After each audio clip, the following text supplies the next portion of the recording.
Let's start. Hello, everybody. First of all, do you connect it with the nuclear fuel cycle or any another business with radioactivity? Yes, no? Yes. Okay. That's we will talk about all of that on advanced level. Yeah? Okay.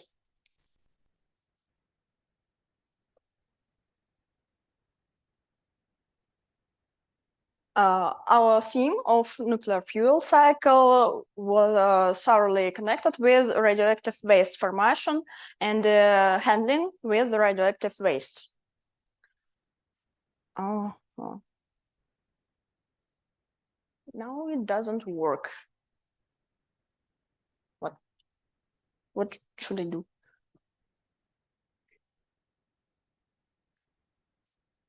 Yes. Okay. The situation with energy all over the world now. Billions of people rely on fossil fuel in energy production, approximately 3 billion. And a lot of people have no access to energy at all. And billions of people have no health care due to energy poverty. And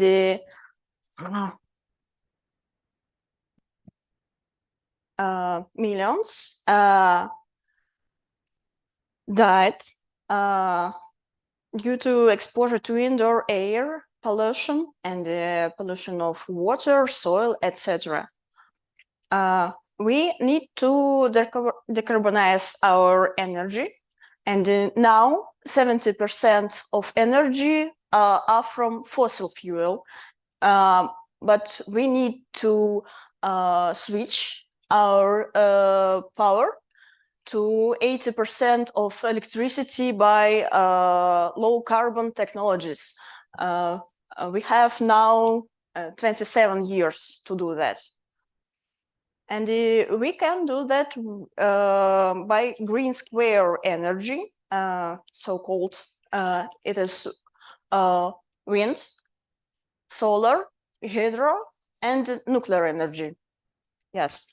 And to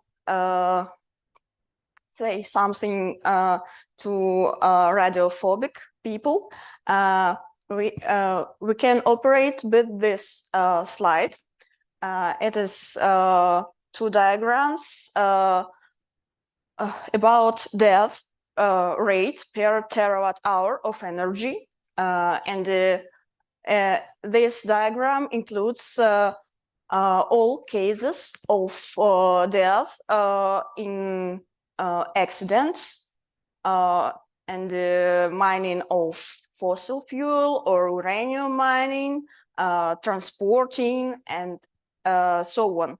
And greenhouse emission per gigawatt hour includes all of these steps too. As you can see, nuclear energy is one of the leader in this rating, and we can say that it is very perspective to decrease the carbon emission and make our nuclear power and another energy sources more safe. To talk about planting of nuclear power plant or another power plant, we can see that to produce some energy from nuclear power plant, we need much less than 1 square mile, and it is very convenient to handle with a low square resource, and to build a wind power plant with that with this power, 1 megawatt, we need 300 more squares and to plant solar power, we need 75 powers more squares. And another one advantage is energy capacity. That is very funny numbers. I love it very much. In 1 kilogram of uranium and deuterium and tritium, you have gigawatts of energy per day. Instead, kilowatts of energy per day from coal and gas. And you have the same amount of energy in 26 cubic meters of coal or gas versus 26 milliliters, 1 million power. That's why nuclear energy is a very prospective field and has a potentially exceeding valuable role to play in securing electricity supplies and can do it safely and effectively. It is important to build the trust of public opinion and demonstrate that the commission of existing nuclear facilities are safe and management of with nuclear waste are safe too.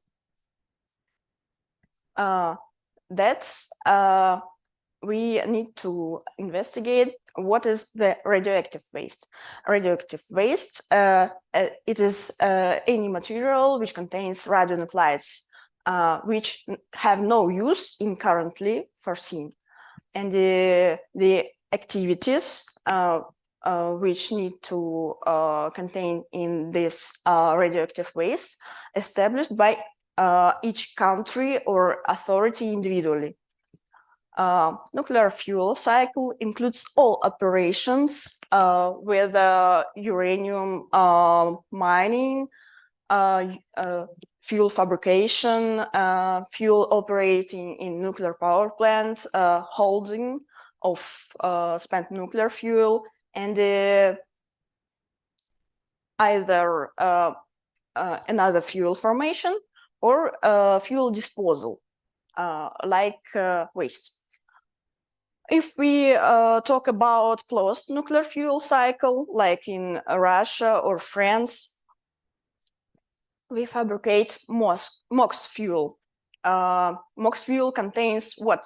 Do you know about that? Yes? Okay. And in USA, Switzerland, we dispose spent nuclear fuel. And in Switzerland, we have already a special storage for this under a mountain in bedrock. And the technology which considering dispose of nuclear fuel now investigating in USA and in other European countries. First of all, let's switch to mining of uranium. All of you knows this fact, yes, about uranium mining. Yes or no? Ways of uranium mining, do you know?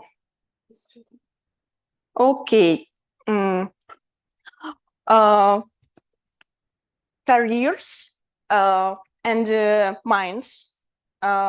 It is simple, but you destroy a lot of soils, a lot of soils which may be used in agriculture, maybe in future after a long period of time, yes, but still.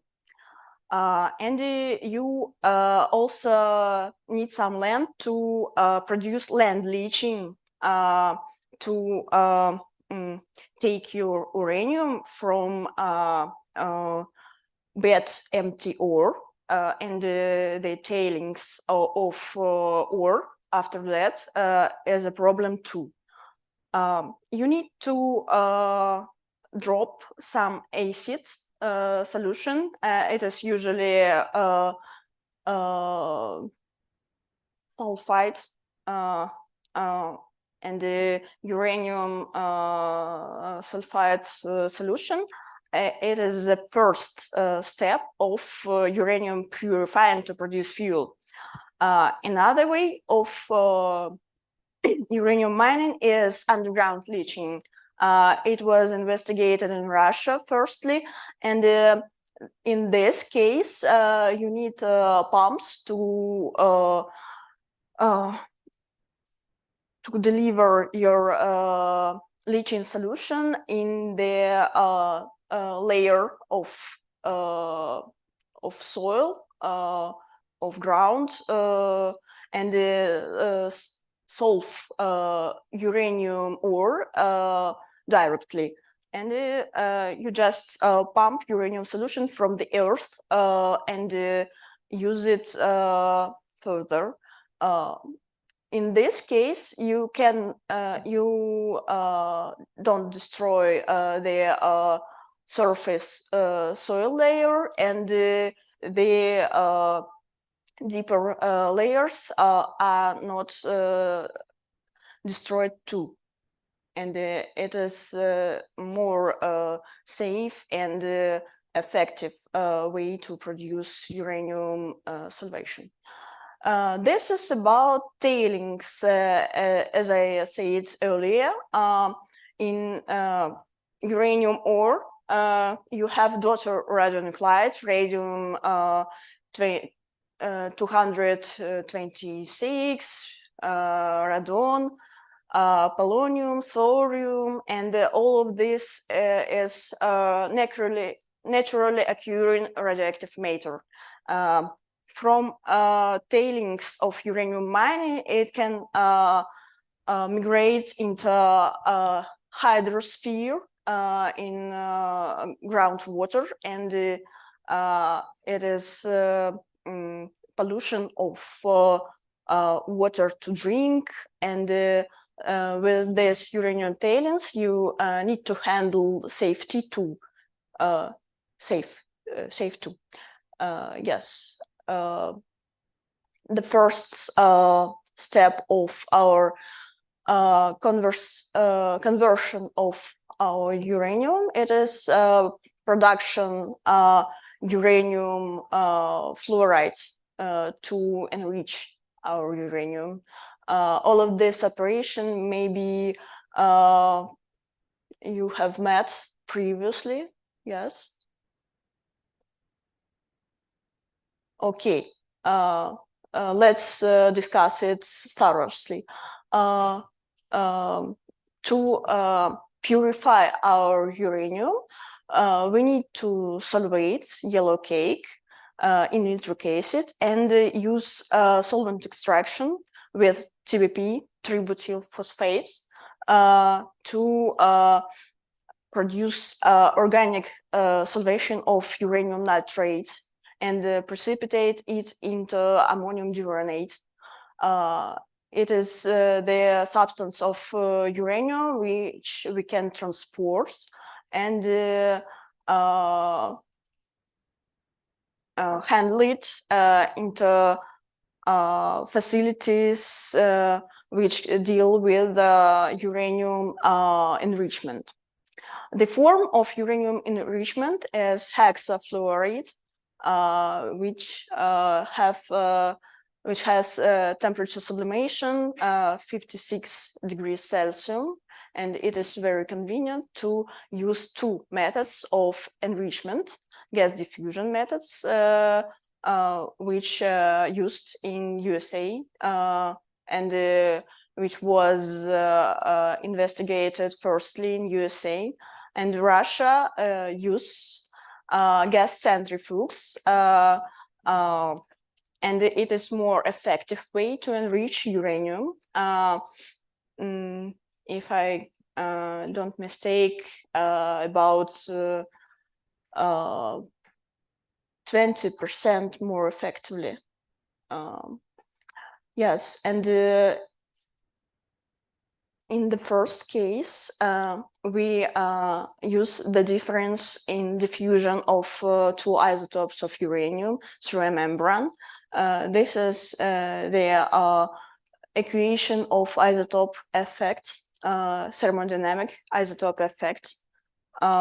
And in these two cases, we use thermodynamic isotope effect, and the difference in the speeds of uranium and 35 and 38 in centrifuge field. It is the way we can divide it using simple physics, but it is very effective.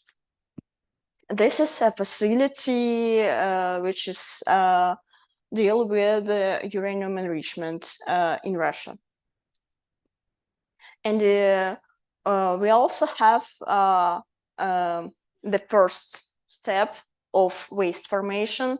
It is uranium hexafluoride with the lower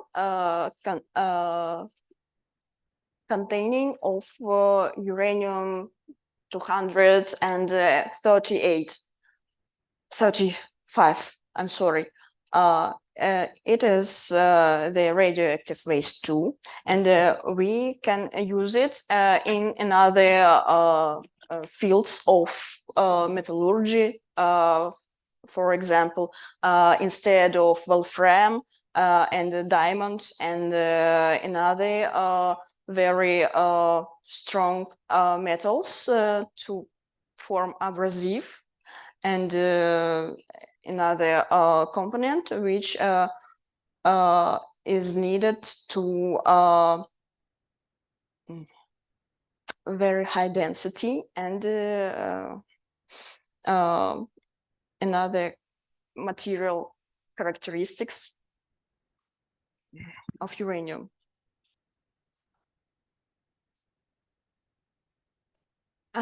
Uranium fuel can be in different forms. The most popular and used now it is uranium oxide and mixed oxide, plutonium dioxide, and uranium dioxide, MOX.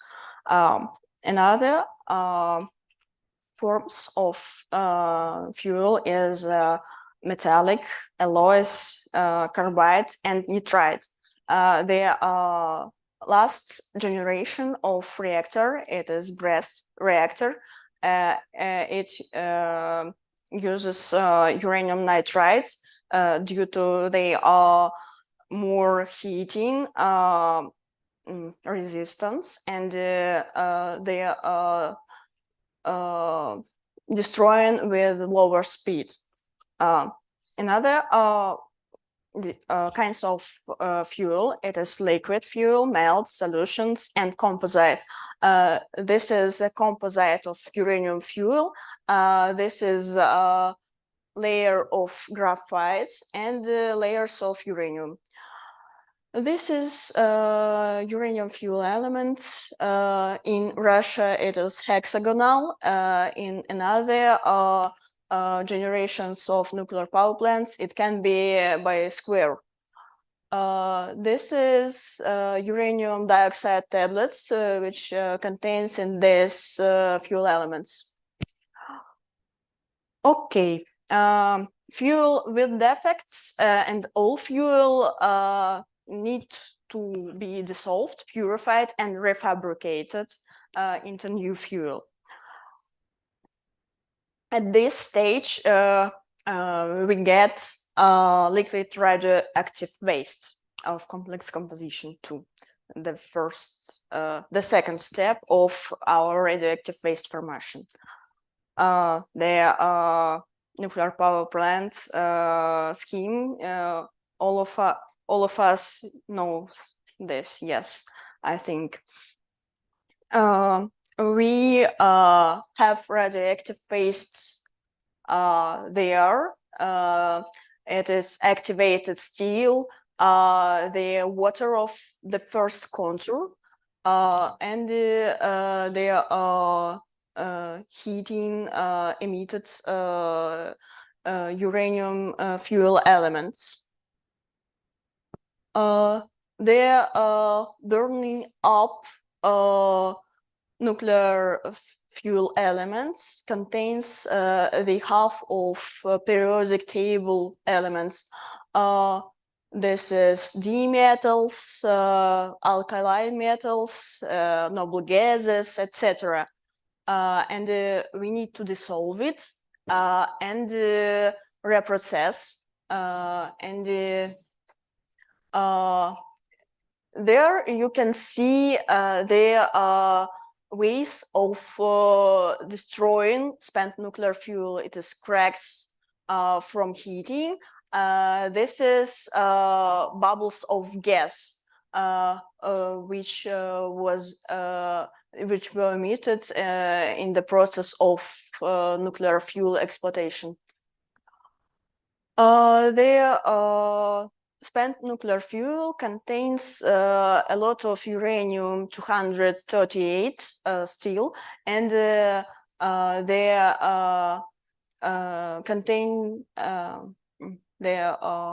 containment of uranium-235 is high still too. It is still higher than the natural containment of uranium-235, and we need to reprocess it. And we also can isolate plutonium from this and make the MOX fuel. Fission products, it is higher level radioactive waste, and it is the material we need to handle, and something we can dispose, something we can transmutate. This is the slide about spent nuclear fuel is a secondary resource in closed nuclear fuel cycle and the waste in open nuclear fuel cycle. This is the diagram about radiotoxicity of spent nuclear fuel. In total, we need to 200,000 of years to invest to reach the level of natural uranium radiotoxicity. And if we isolate only plutonium, americium, neptunium, we need only 300 years to reach the level of natural uranium. And this is the amount of years on which we cannot make any forecasts, and this is the years under usual project management. About transmutation, we have two types of reactor which can transmutate minor actinides from spent nuclear fuel. It is breast reactor. The heat carrier is lead, melting lead, and the fuel in this case is liquid too, melting. And BN reactors using fast neutrons. Heat carrier is sodium. It is fluorides of mixed composition, FLiNaC and FLiBe. It is lithium, beryllium, and calcium fluorides. And all of this need to handle and need to reprocess in future. We have radioactive waste, radioactive contaminated lead, and radioactive contaminated fluorides and contaminated sodium. If we reprocess our high-level wastes, we diminish the amount of radioactive waste from this to the size of one diamond in this ring. I think it is impressive. The main method of reprocessing is liquid extraction. Now, the reprocessing uses redox reactions, but it is not such effective as we want to. Because neptunium, plutonium, and maybe technetium. As to me, I deal with technetium in my lab work and technology to technetium isolation in all work in Rosatom. And this is the problem to proceed some redox reactions, because maybe, for instance, neptunium and technetium catalyzes their plutonium oxidation, and another parasite reactions in fractionation. This is the main process of reprocessing to current moment. We use 30% 3-butyl phosphate to isolate uranium-6 and plutonium, and produce MOX fuel.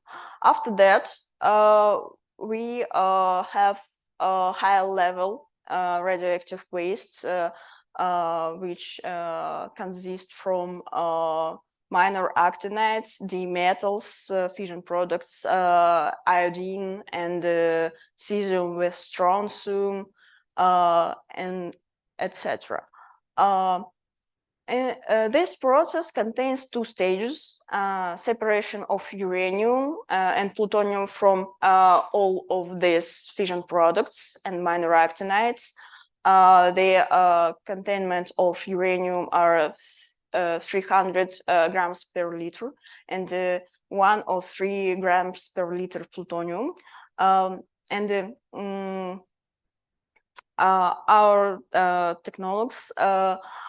technologists want to isolate technetium at this stage to prevent the parasite reactions in plutonium oxidation and another ways of contamination of uranium and another streams of Purex process. At the stage 2, we are reducing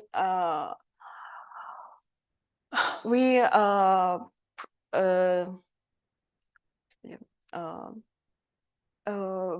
do reducing washing of this organic phase to get plutonium-3, and that's why plutonium is reduced and goes into the water phase. Uranium remains in the extract in this phase. This is extractant types uses in all processes of spent nuclear fuel and high-level waste reprocessing. It is all processes of extraction under project. No one of this process doesn't use in factory practice now.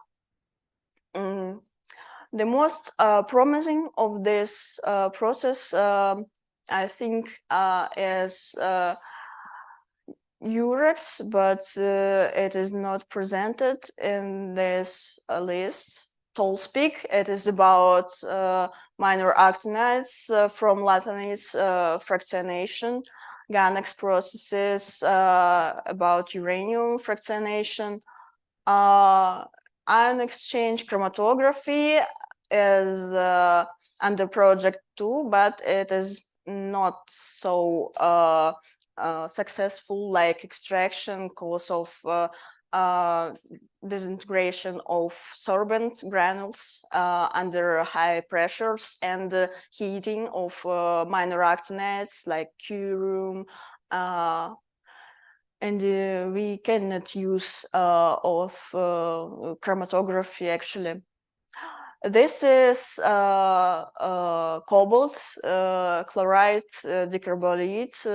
It is used to separate strontium and cesium from the high-level waste. These structures actually used to separate lanthanides and minor actinides usually. Their nuclear legacy contains a lot of liquid waste now. It is Savannah River in USA. We have Mayak factory. We have a joke about the river which was repressed river Techa, which was contaminated by radioactive waste. It is unpleasant page of our atomic project story, but now we need to handle with radioactive waste more safe. This is villages which was evacuated after Techa repression. The main way of disposal of radioactive waste is multi-barrier system. This system contains the active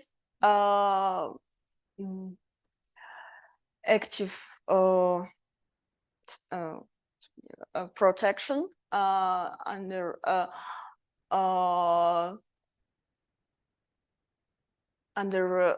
buffer bentonite plus sand layer, carbon steel, and the glass matrix. All of these layers contain into maybe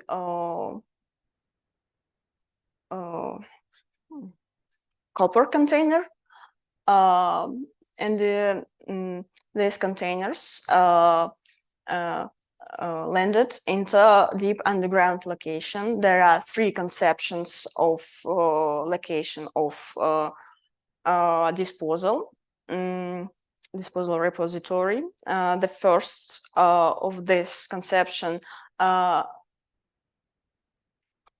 supposed to use bedrock, salt formation, and bentonite of and another глина. Можно мне слово? Clay, yes, bentonite clay or another clay formation. All of these concepts have the advantages and disadvantages. The bedrock have cracks, and under these cracks we can get migration of radionuclides. The clay sorbs our radionuclides, but in this formation we have another problems, and in salt formation we have high migration too. For instance, my lovely technetium, this radionuclide contains in liquid waste in form of pertechnetate, and this is very hydrophobic anion. It does not sorb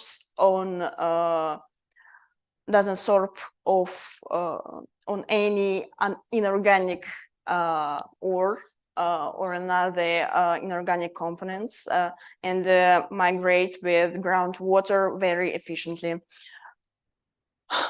The conception of radioactive disposal are like Russian toy matryoshka. There are a lot of layers of this doll protect the deepest of doll. It is like radioactive waste. I think all of you know that the hazard of radioactive waste is finite, and the level of radioactive hazardous danger decrease with time. Radioactive waste forms on all of these steps of nuclear fuel cycle. We have water of pools, tails of uranium, liquid wastes, another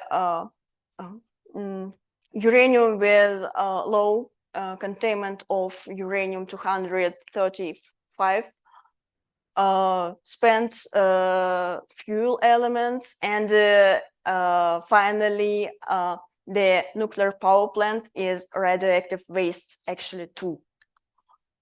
And this is life cycle of any nuclear facility.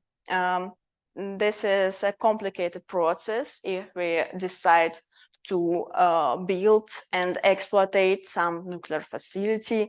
We need to go through all of these steps. The first is planning. We need to choose site, analyze of legislation, creation of regulators and supervision systems. Further, we need to design and create technical documentation for the facility, analyze labor, financial costs. After that, we construct our facility and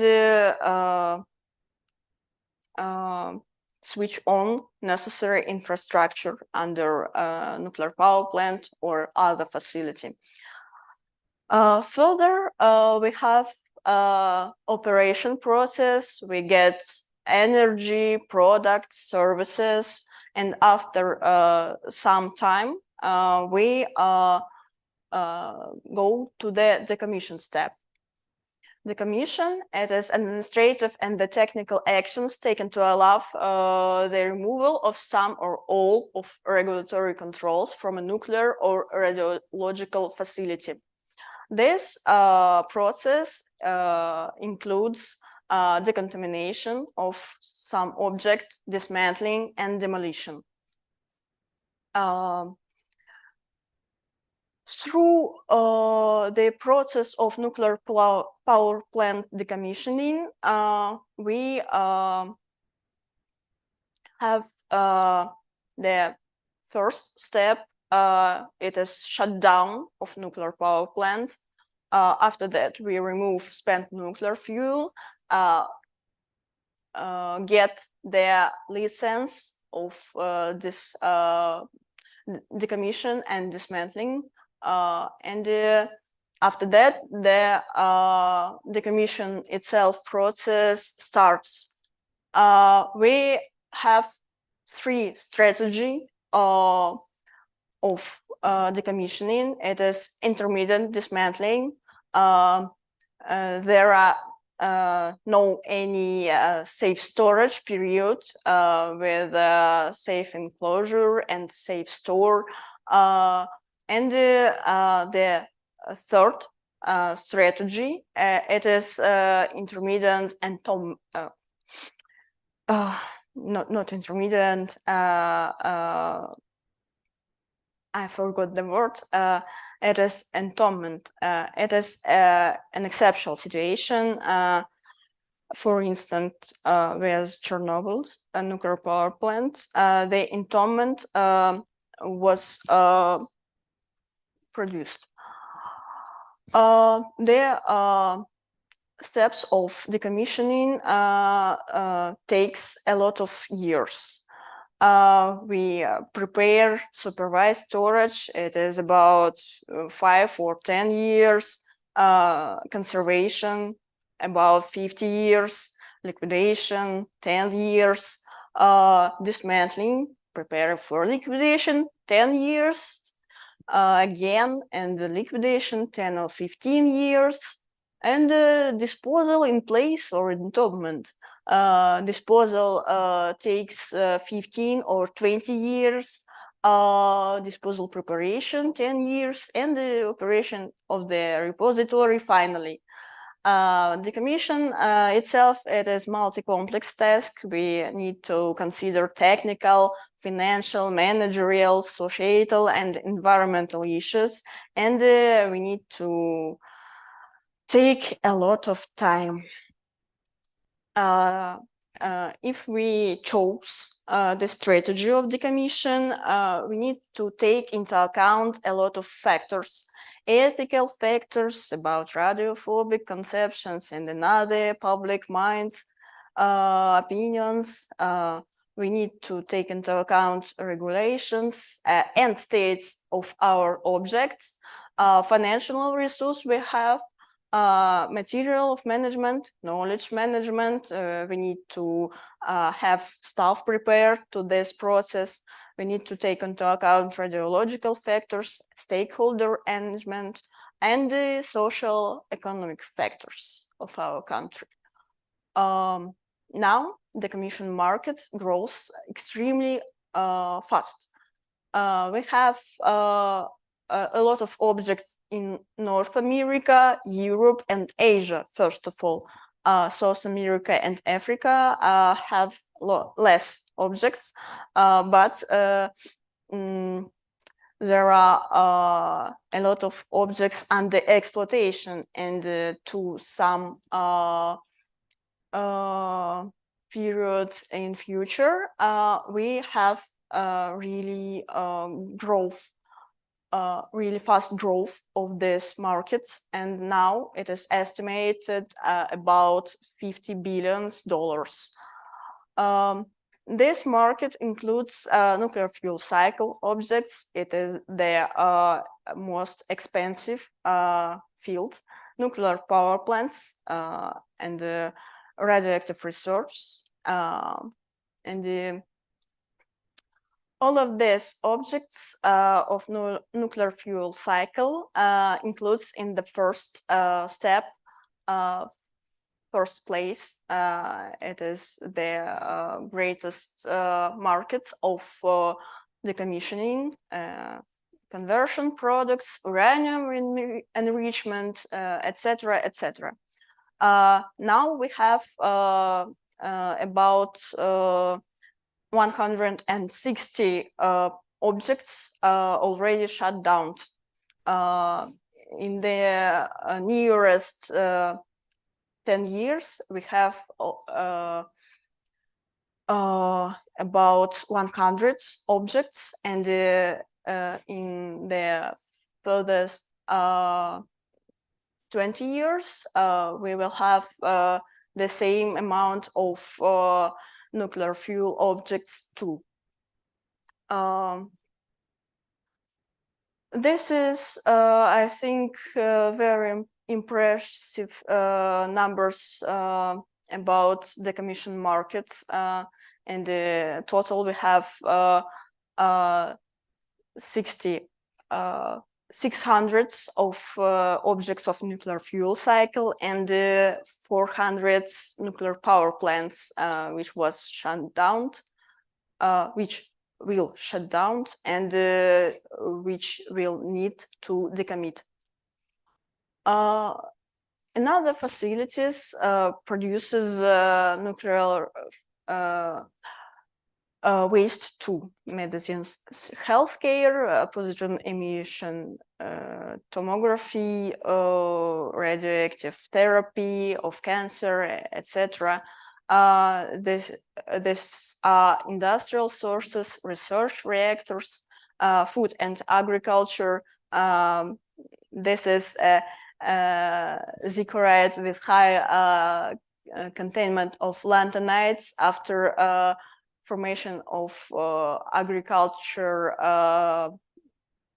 substances to enrich the soil of nitrates and phosphates from hydroxyapatite and other components of this process. This is about tailings and technical radionuclides, accidents, of course, etc. The contamination stage of decommission have some advantages. It is reduce difficulties of decommission operation and simplify our dismantling procedures, lead to change of level of radioactive waste, intermediate liquid level liquid waste to low level liquid waste, and another diminished of level of liquid waste danger, and the safe costs of our disposal and so on. But the dose which was getted after decontamination by our staff is really huge. Like in maybe Atoll Bikini, if you know, it was a really awful situation where the army and the sailors, yes, and the decontamination takes time to plan and to do that, and the secondary wastes will be produced after decontamination. Filters, liquid waste, about decontamination, salvation, and so on. We can use robots to do that, and these investigations are in process now. It is hydraulic machines which can move through narrow doorways downstairs and into very high radiation dose areas. But now it is not widely used. This is the demolition final stage of our dismantling process. And this is very beautiful photos as for me. Our conclusions from the initial lecture. I think you know a half of them approximately, but still. Nuclear energy, it is important and one of the greenest source of energy with a really high capacity of energy and a really high amount of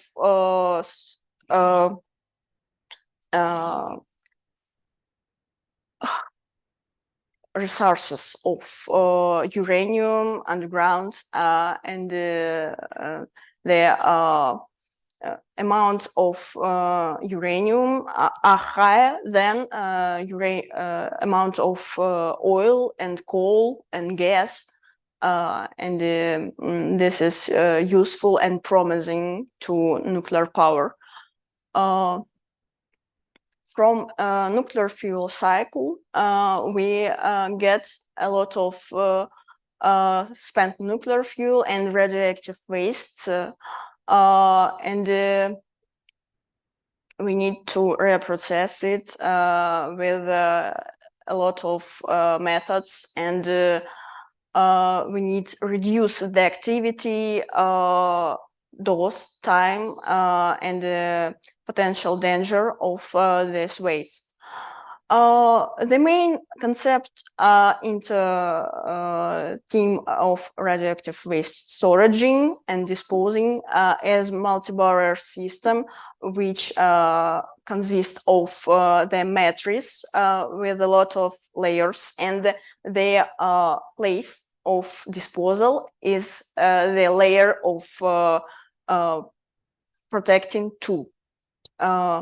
The hazard from radioactive waste is finite, and if we reprocess our fuel and waste, we can achieve the level of natural uranium after 300 years.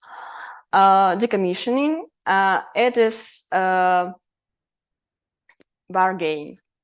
Decommissioning, but it is a multi-task and complicated process, but it is bargain too. 3 strategies of decommission: intermediate, deferred, and entombment in exceptional cases. Now the need in decommissioning growth extremely fast, and you and your younger colleagues, I think, will do decommissioning and the related processes too, I think. That's all. On this email, you can ask me about some problems and other themes. Thank you for your attention. Any questions? Uliana, thank you for presentation. Sure. And I have a question. We know that for each ton of fresh metallic uranium, there is 1 milligram of californium in the spent fuel. And this is a very expensive metal in the world because of its very effective isotopic source of neutrons. Yes. So what is the way for extraction of this californium? How many steps? Which is the process? Okay, it is very interesting question. Really, in spent nuclear fuel, we have a lot of very expensive metals, from stable like palladium to californium. We need to separate californium using liquid extraction, and it is salvation mechanism using phosphate acids, phosphor organic acids, and we need to use as less stages as we can, because we have huge loss of californium or another expensive metal on each stage of our process. Now I cannot say to you how many stages we need to separate californium itself, but I think, for my opinion, that californium 1 gram per liter, yes, it is like technetium. Yes, it is my lovely theme. Okay.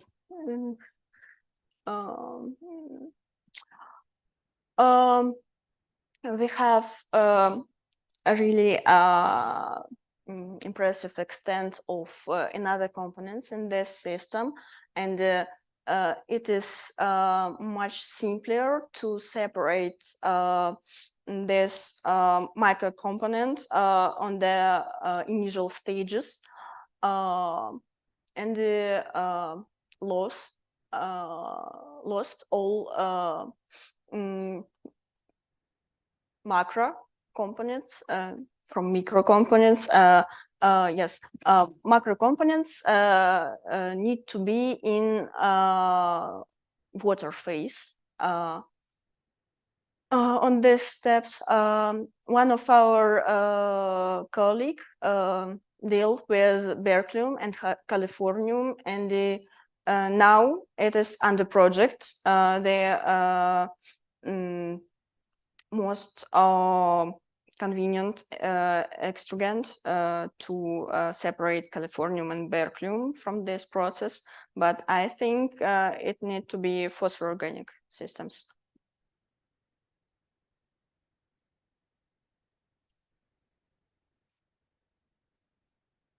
Questions?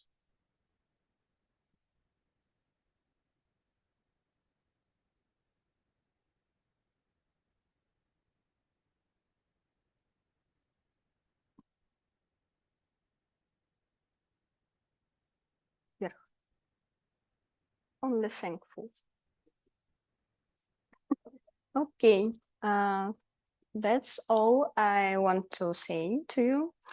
Some more advanced facts, maybe from solvent extraction theme and so on. It is my field of investigation now. No?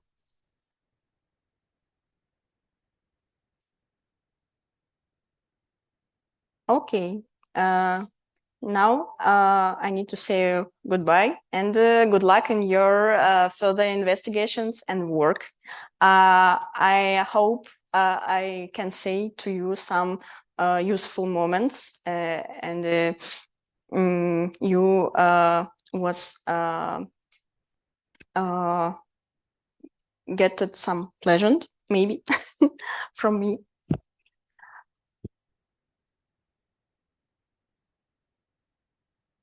So Thank you. That's all for now. We need some break.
Михаил Иванович, слышите нас? Вот теперь я вас слышу. Отлично. Мы вас тоже слышим. Полистайте презентацию, пожалуйста.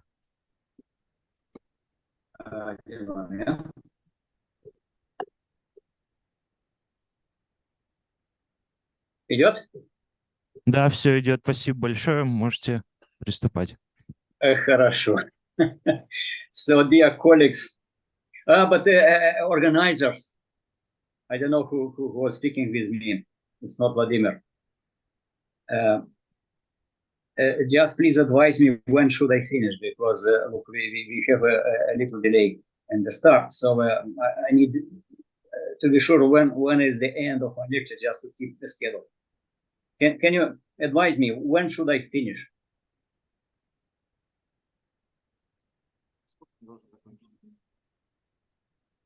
Can you hear me now? 1 second. I should finish at 3:15 Moscow time, 3:15. Should I keep this schedule, or I should move it to 15 minutes more? Там есть еще запас по времени, скажи. Да, у него есть запас по времени. Коллеги, я должен был закончить в 3:15. Я должен соблюдать это, или мне нужно Я думаю, что можно. Следующий спикер в 15:30, поэтому... Тем более говорят, что подождут. Так что, в общем, как планировали, так и делайте. Okay, so the dear participants, sorry, you see some technical problems from time to time happen, what to do. I hope that you can hear me, and I hope that you see my screen. So I have today a lecture with you, which I just asked when should I finish it.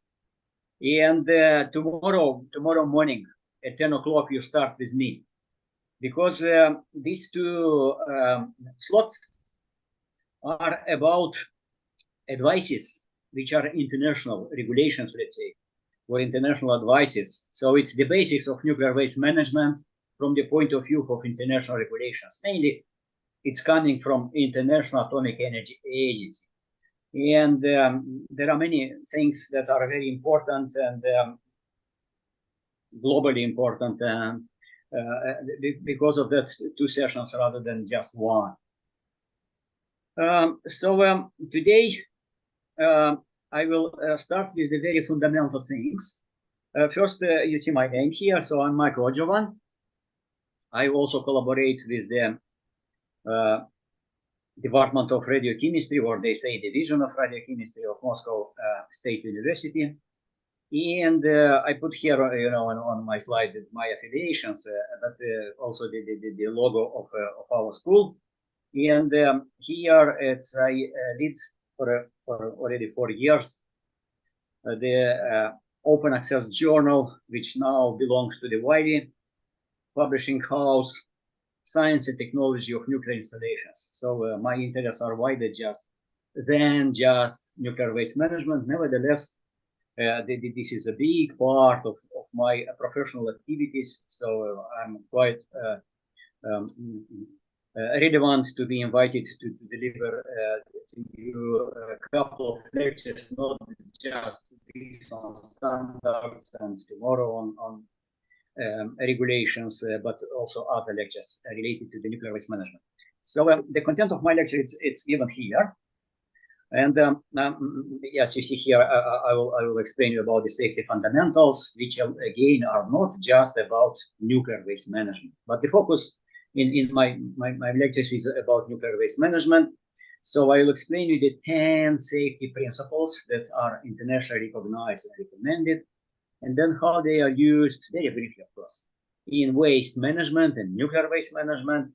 And I put here, you see, it's a cover of a book. This is actually the 3rd edition of an introduction to nuclear waste management. The first edition was published in 2005. It's a basic manual for a handbook, manual, textbook for the students, Master of Science students, PhD students. It is used in universities, and the first edition was published based on experience of a module, which is a nuclear technology education consortium in the United Kingdom. And this consortium, it's teaching It's delivering courses not just on nuclear waste management. It has courses on decommissioning, on nuclear reactor physics, on medical applications, all kinds of applications of nuclear energy in the United Kingdom. And because you are international participants, you may be curious and you may check the modules that are there in the United Kingdom, similar to things that you do now at the Moscow State University. And the module, which is on nuclear waste management, I was teaching it from 2005 to 2011 when I moved to Vienna, the International Atomic Energy Agency. So I was the director of this module. And based on this teaching, it's this book. So this is the main reference of the things that I'm introducing to you, and it's covering regulations as well. So let's move to the radioactive waste management or nuclear waste management, international regulations, and I'm starting with the basic safety standard. So you see here the cover of the book. This is a book published by International Atomic Energy Agency. Everything which is published by IAEA, International Atomic Energy Agency, can be free of charge downloaded. And including this standard, which is the main, it's like a Bible for the people who work in nuclear energy applications. Doesn't matter, this is maybe operation of nuclear power plant or working in a nuclear research organization, working with a research reactor or an accelerator or irradiation facility or in a medical institution. If it is nuclear energy there, this is the basic safety standard. Basic safety standard. You see the title, radiation protection and safety of radiation sources, international basic safety standard. The last edition, published in 2014, it has the name as General Safety Requirements Part 3. Because tomorrow I will explain to you there are other parts which are also very important. They are like international regulations. And I put here the quotation to give you the definition. What is the radioactive waste or nuclear waste? It's synonym of two things. So radioactive waste is a waste that contains or is contaminated with radionuclides at concentrations equal to or greater than clearance levels established by the regulatory authority. And it's written here in the bracket that this definition for legal and regulatory purposes. So dear colleagues, dear participants, most of you know that. But then is a reminder. But if you did not pay attention to that, then please pay attention that in reality, all kinds of the ways they are radioactive. There is a little radioactivity there because everything around us, including our bodies, are a little radioactive. It contains some radionuclides, living species, bodies, humans, which have a lot of carbon-14 in our body. And you know that it's a carbon-14 dating then based on the decay. Because if you are alive, then the ratio of carbon-14 to the stable carbon, it's constant. Because we are replenishing the carbon-14 which is decaying in our bodies. So it just maybe a reminder of one of his jokes was, you know, I'm so old that nowadays the people are not asking him. That was on one of his jokes. It's written here that I'm unstable. I really hope that you can still hear me and see me. If something will happen, put something in the chat or let me somehow know that things are not going well. So dear colleagues, once again, only in the case when the radioactivity of the waste is exceeding some levels, only in this case, this waste is termed radioactive waste and then comes into regulatory area of authorities in each country. And they are different in different countries. Because of that, it's said that levels established by the regulatory body. So there is a regulatory body in Russian Federation and they establish their clearance levels. And only in the waste that we have higher than these levels, this is radioactive waste. If no, the waste is clear.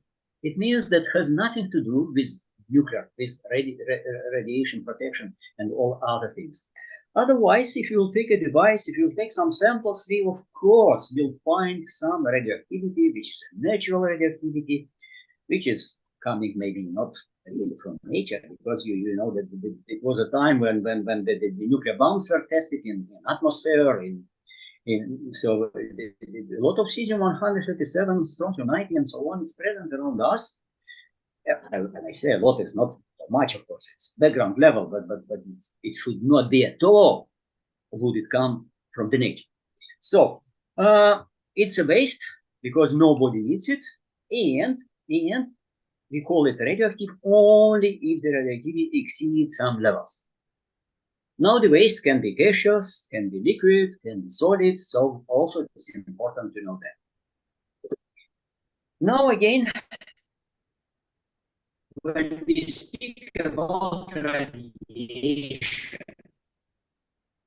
when we speak about radioactive materials, generically there is a term that, so we have a radiation source which can be this waste, or maybe an accelerator, or maybe a source of radiation, maybe a nuclear power plant and so on, or maybe cosmic radiation, all kind of radiation, or background radiation which is coming from the walls or from the body of ourselves or another person and so on. So radiation sources, then we have two approaches to these sources from the point of view of regulatory aspects. This is the task of today and tomorrow to introduce you.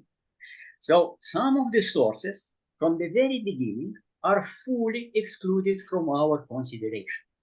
What kind of sources? If we speak about cosmic radiation, we are living with it as is, or radiation cosmic, it comes from the sun, for example. We are living with this kind of radiation, not considering from the point of view of regulatory authorities and regulations at all, because this is as is. It's the people who believe in the God, it's coming from the God, but it's from the nature, is as is.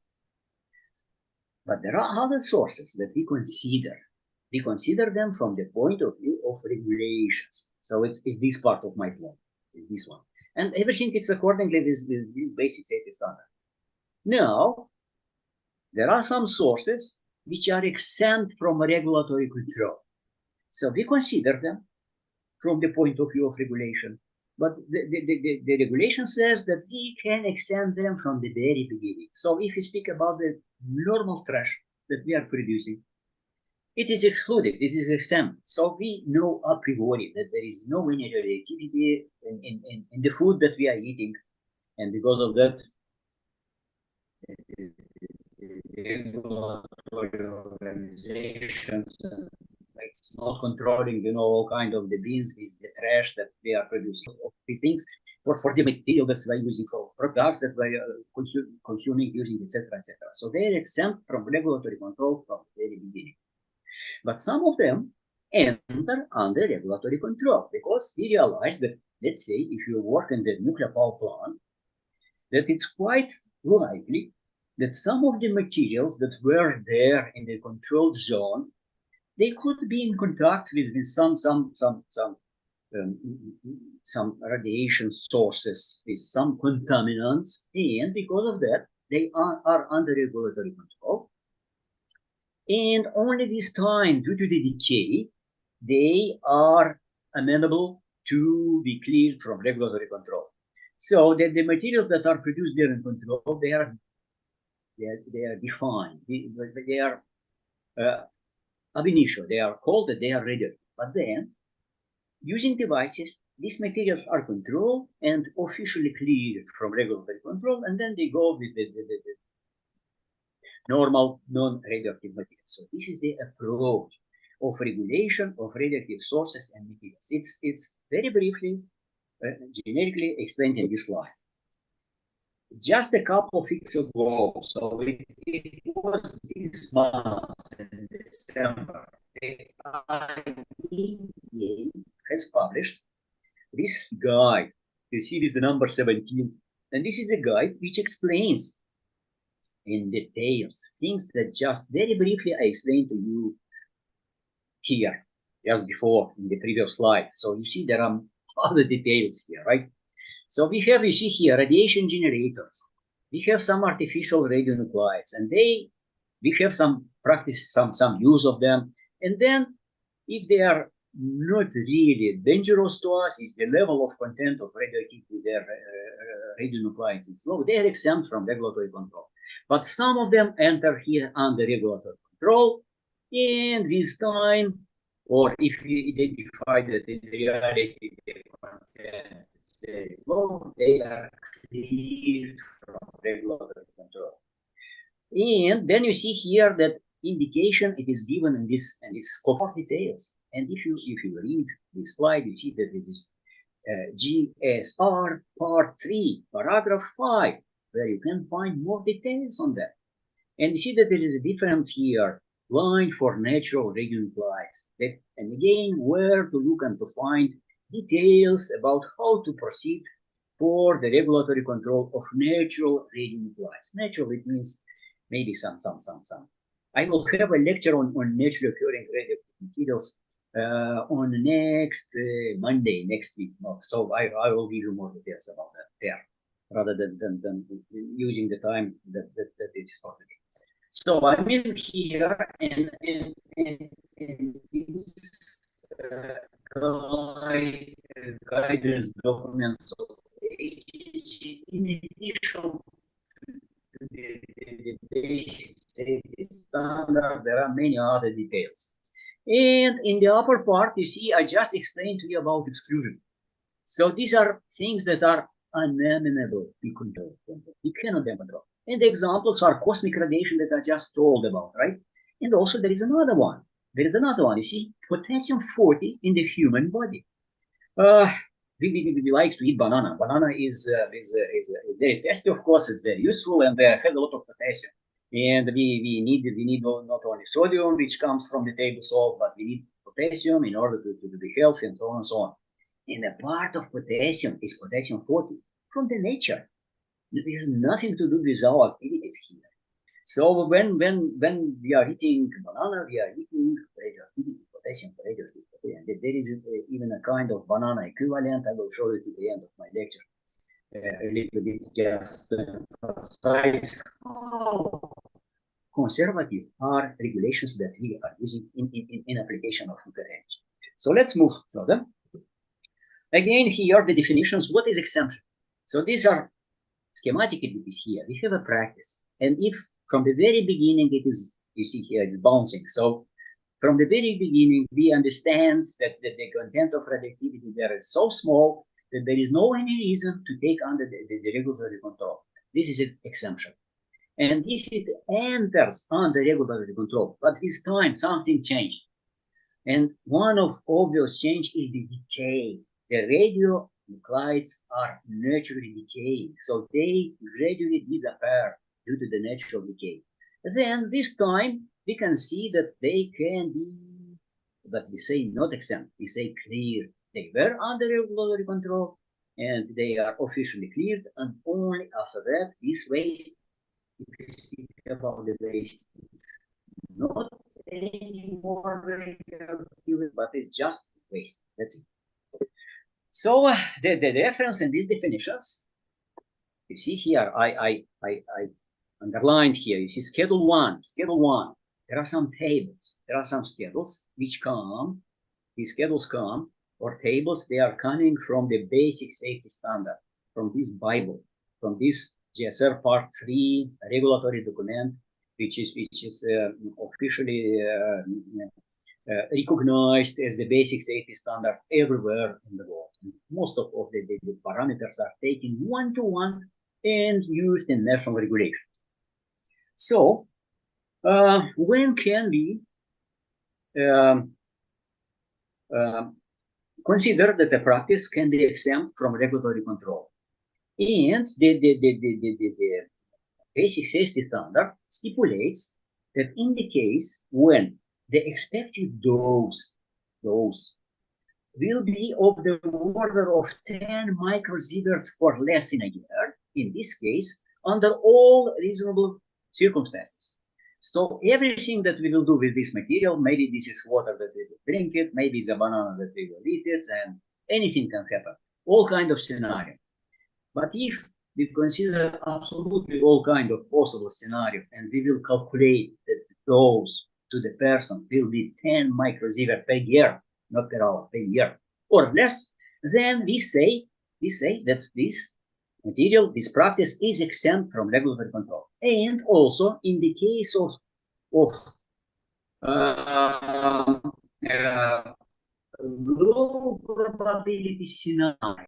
low probability scenario, let's say we have something which is gaseous. And if this gaseous is released, there are no way that this radioactivity, this material will be again collected in the same volume which was initially, because this probability is absolutely impossible. So it's the probability is a so small number that we will never see that an object starts to fly because all the molecules start to move into one direction.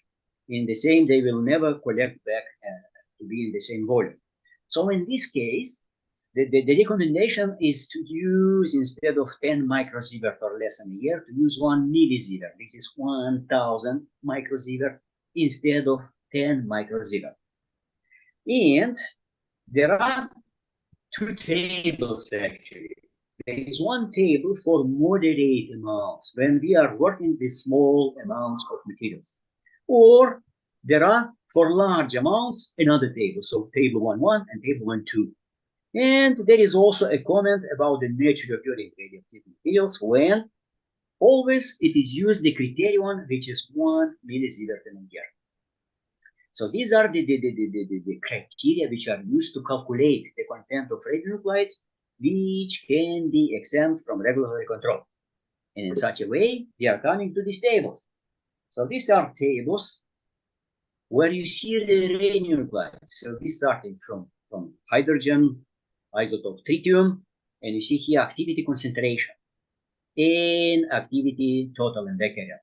So if you or someone, it is using less concentration and less total amount that are given here, then the total dose that humans can receive will be less than 10 microsievert per year, and no reason to take this tritium under regulatory control to regulate it and to take care of it, and so on and so on. And then you see all kinds of radionuclides and these numbers. So I put here even potassium 40, which official radionuclides potassium 40, which was produced in an accelerator. So it's not that one which is in a banana, but is in a solution. It's something that it's used for your research. Then you see here these limitations. And if you are below these limitations, you can do that without any license, because you are exempt from the beginning. The regulatory authority will not take you under the control. And then these tables are going by increase of the mass to, you see here, even it's in this my slide, technetium, and goes. But this is for moderate amounts, because you have limitation on concentration and on total amount. You cannot take too much. But very often, the situations are such that we are working with effluents, with 100 tons of materials, 1,000 tons, with lakes, with seas, and so on. So we cannot use, the limitations. Moderate amount, it's bulk amount. In this case, the limitation is only on concentration. And the numbers are very different. So if the question was about for tritium 1 million of becquerel per gram, here it's the question of just 100 becquerel per gram. So everybody now, I mean from general public, of course, it's concerned what the Japanese are doing, why they are discharging into the sea some tritium. Apart from the point that in reality everybody is discharging into the sea tritium, so the Chinese, the Koreans are doing that on a regular basis, and nobody already care about, because it's usual. Everybody is it's sure that there is nothing to care about. But this is a unique case when they purified the water in Japan and they are discharging, including some tritium.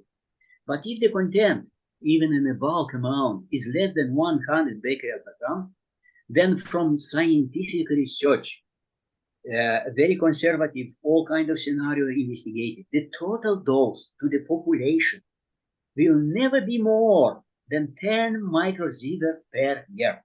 That's the reality. And I just put you, we can speak about others like strontium 90. So in bulk, if it is less than 1 becquerel per gram, it also can be exempt because it has no chance to cause to anyone more than 10 microsievert per year. We will come to the point that how much is that, and it's something to care about or not. I have slides because of that, and I'm quiet about that, but in some minutes we will speak about that, of course. But first, let's look on the naturally occurring radioactive materials. The point is that we are dealing with the natural radioactivity, and most probably even the life would not be possible without some radioactivity around us and in us. But this is another game question, so no time to speak about. Although the point is very interesting and important. Presence of these naturally occurring radioactive materials.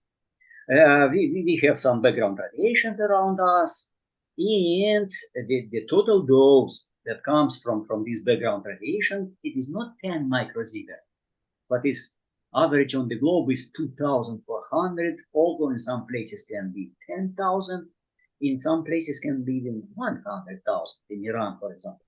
And the people there are quite healthy.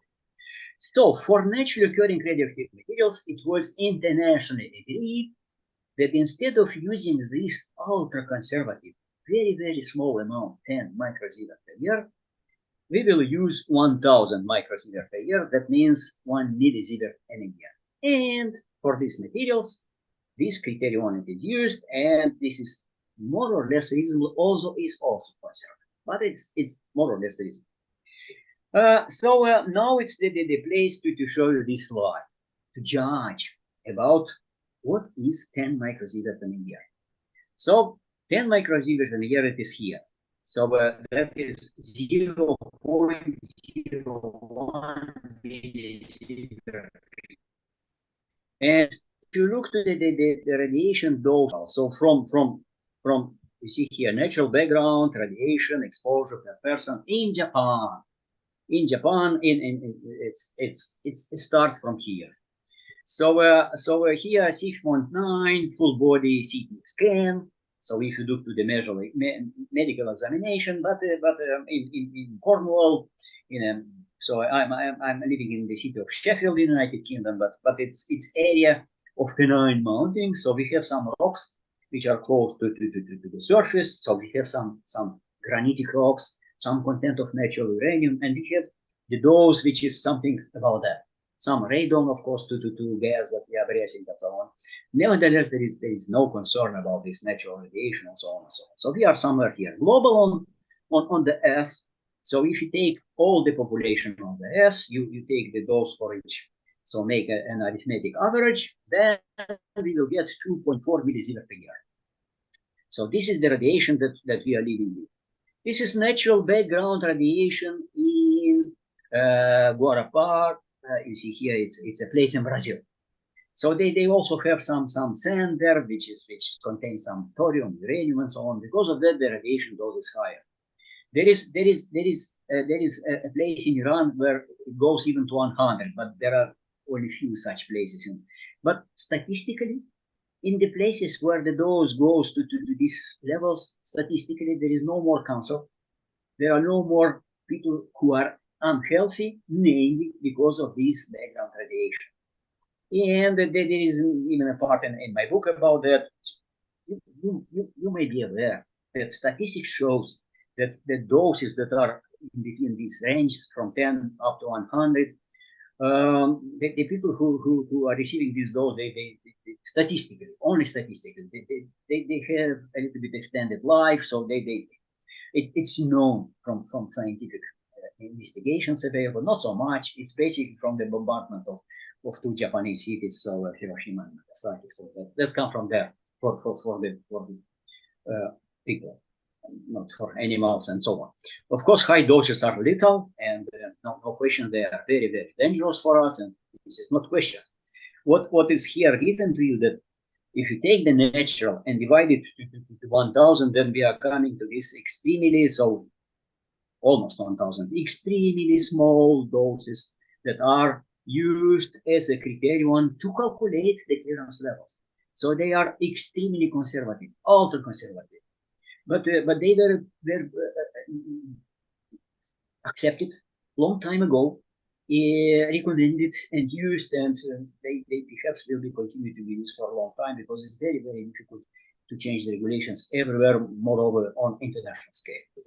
So let's now move to the point of radioactive nuclear waste, and we are looking to the situation when we were not lucky and we identified that we cannot exempt the waste from regulatory control, and they enter under regulatory control, and we were not so lucky that during the relative short time the radionuclides decay, and this material is recognized as real radioactive dangerous material, and we need to deal with it under regulatory control. So if the practice, if the material, if the waste is under regulatory control, if the waste is under regulatory control, it is called radioactive waste, and things change drastically. And in order to stay safe, we need to use some regulatory documents to follow them. And the International Atomic Energy Agency, it's the main international organization which advises how to ensure safety when we are using nuclear energy, and also when we are dealing with the radioactive materials. So we have here a kind of pyramid, let's say here, and in these pyramids, it represents the regulatory documents which are issued by the International Atomic Energy Agency. So you see on the very top here, it's the safety fundamentals. Then we have another layer under it, which is called general safety requirements. And this basic safety standard, it is here. It's not on the top, it is here. There are 7 of them. And then we have specific safety requirements, also in red color, so perhaps they are extremely restricting. So these are very important. And then in green color, we have general safety guides and specific safety guides. And even the language of the documents is different. If you look to this in red color, you can find almost everywhere the verb shall. You shall do this. You shall do this. It's not so strong like must, but you shall. You know, it's advising you to do it in this way. Go this way. You shall go this way. But if you go to this in green color, greenish color, they are guides. And you'll find another form. It's not must, it's not shall. You should. It is better to go this way. So there are other ways, of course, but you should do this because it's already accepted. It is key one in some places, and we are sure that this is a really safe way to do things. So here it is shall, here it is should.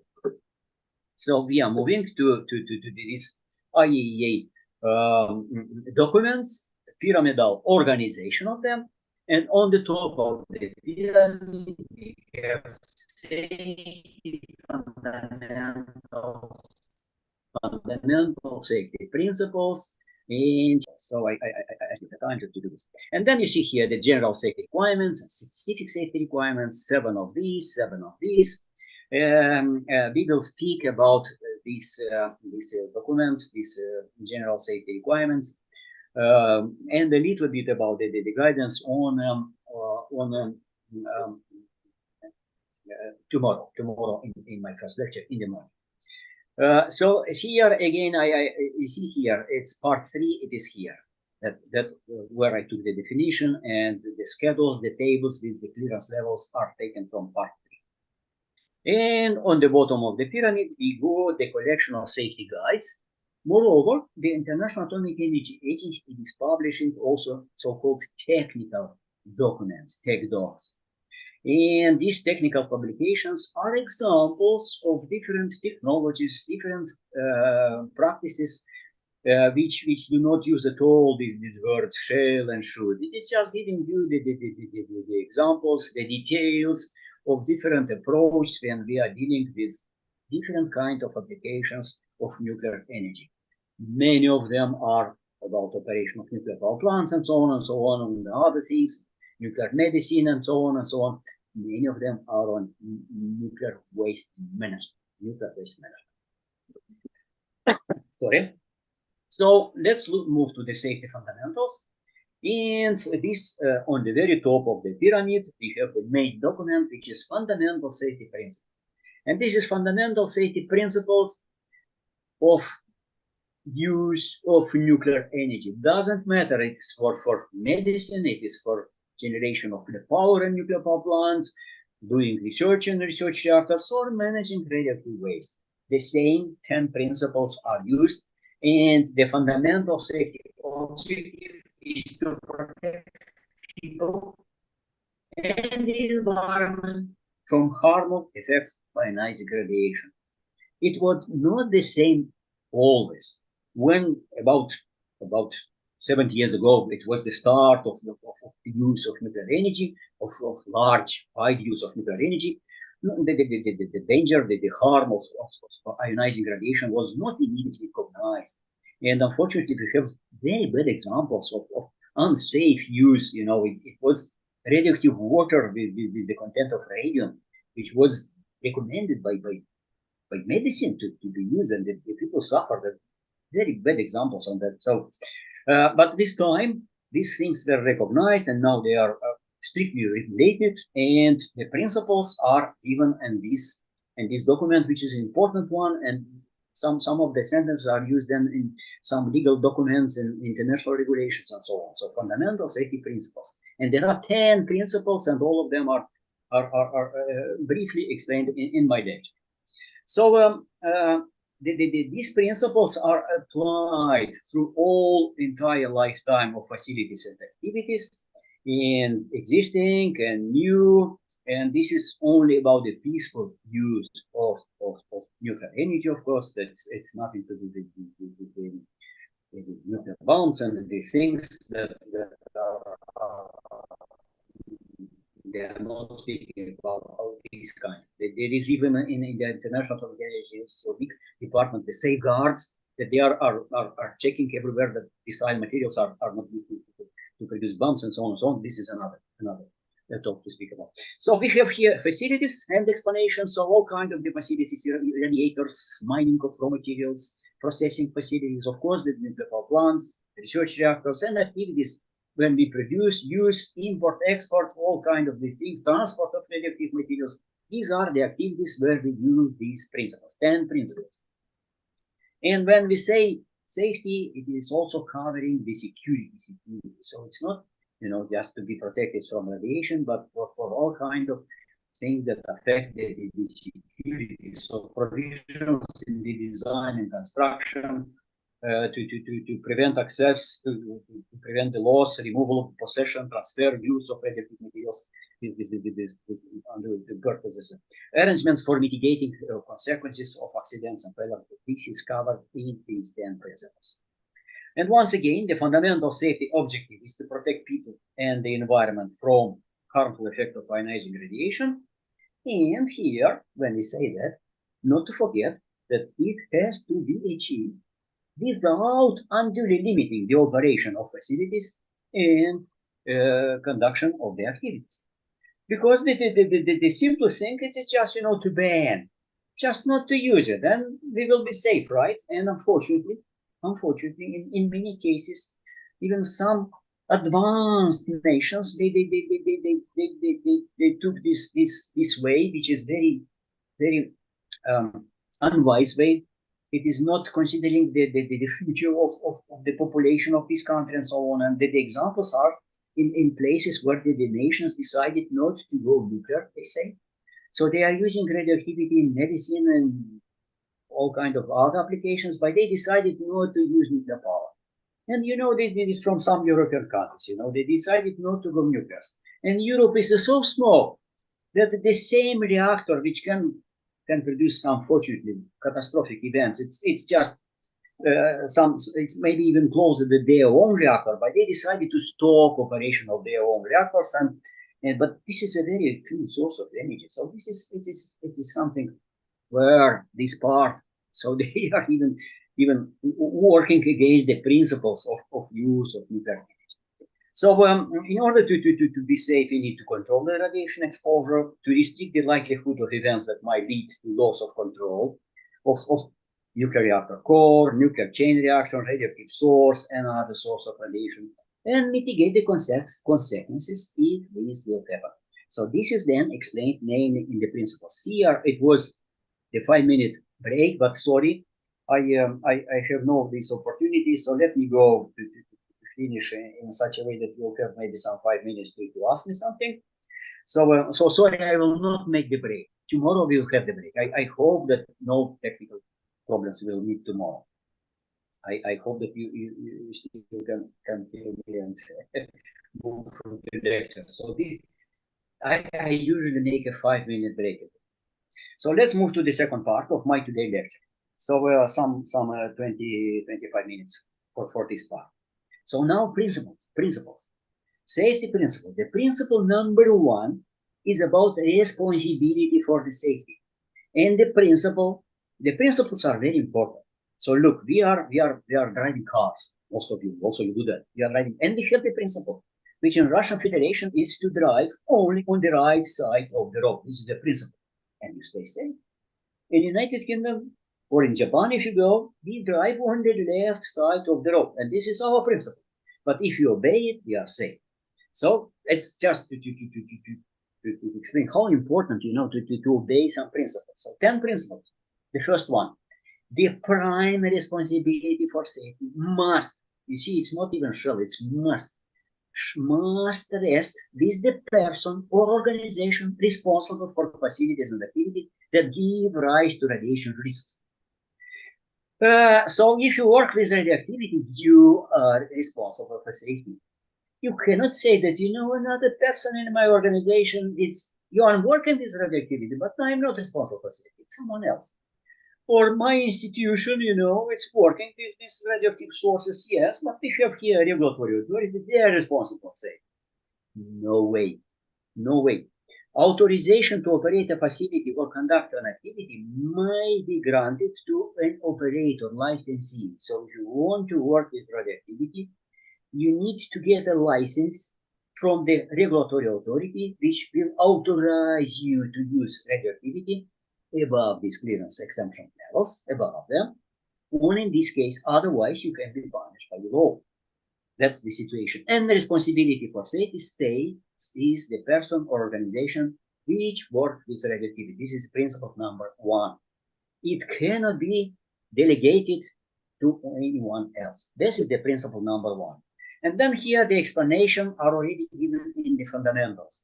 What the licensee, this is the operator, is responsible for, you see, maintaining necessary competencies. If you want to work with radioactivity, you need to be a competent person. You need to pass some examinations. So I worked 20 years in a radioactive waste management organizations in Russian Federation. And I'm sorry, I am publishing papers, I'm doing research, I'm publishing books. I have the degree of Doctor of Science in the Russian Federation, so I'm quite qualified, and this qualification is recognized. Every year, I went to the radiation protection department, and I was passing the examination. And they give me questions like to anyone beginner, and I must, reply correctly to these questions. Otherwise, I was not authorized to do the same thing for the next year. So, this is under the control, under the strict control. And don't try, you must do, I have only got a situation with some professor, experts in nuclear energy could not pass the examination in radiation protection. And what to do? They forgot, some numbers and some rules. That happens.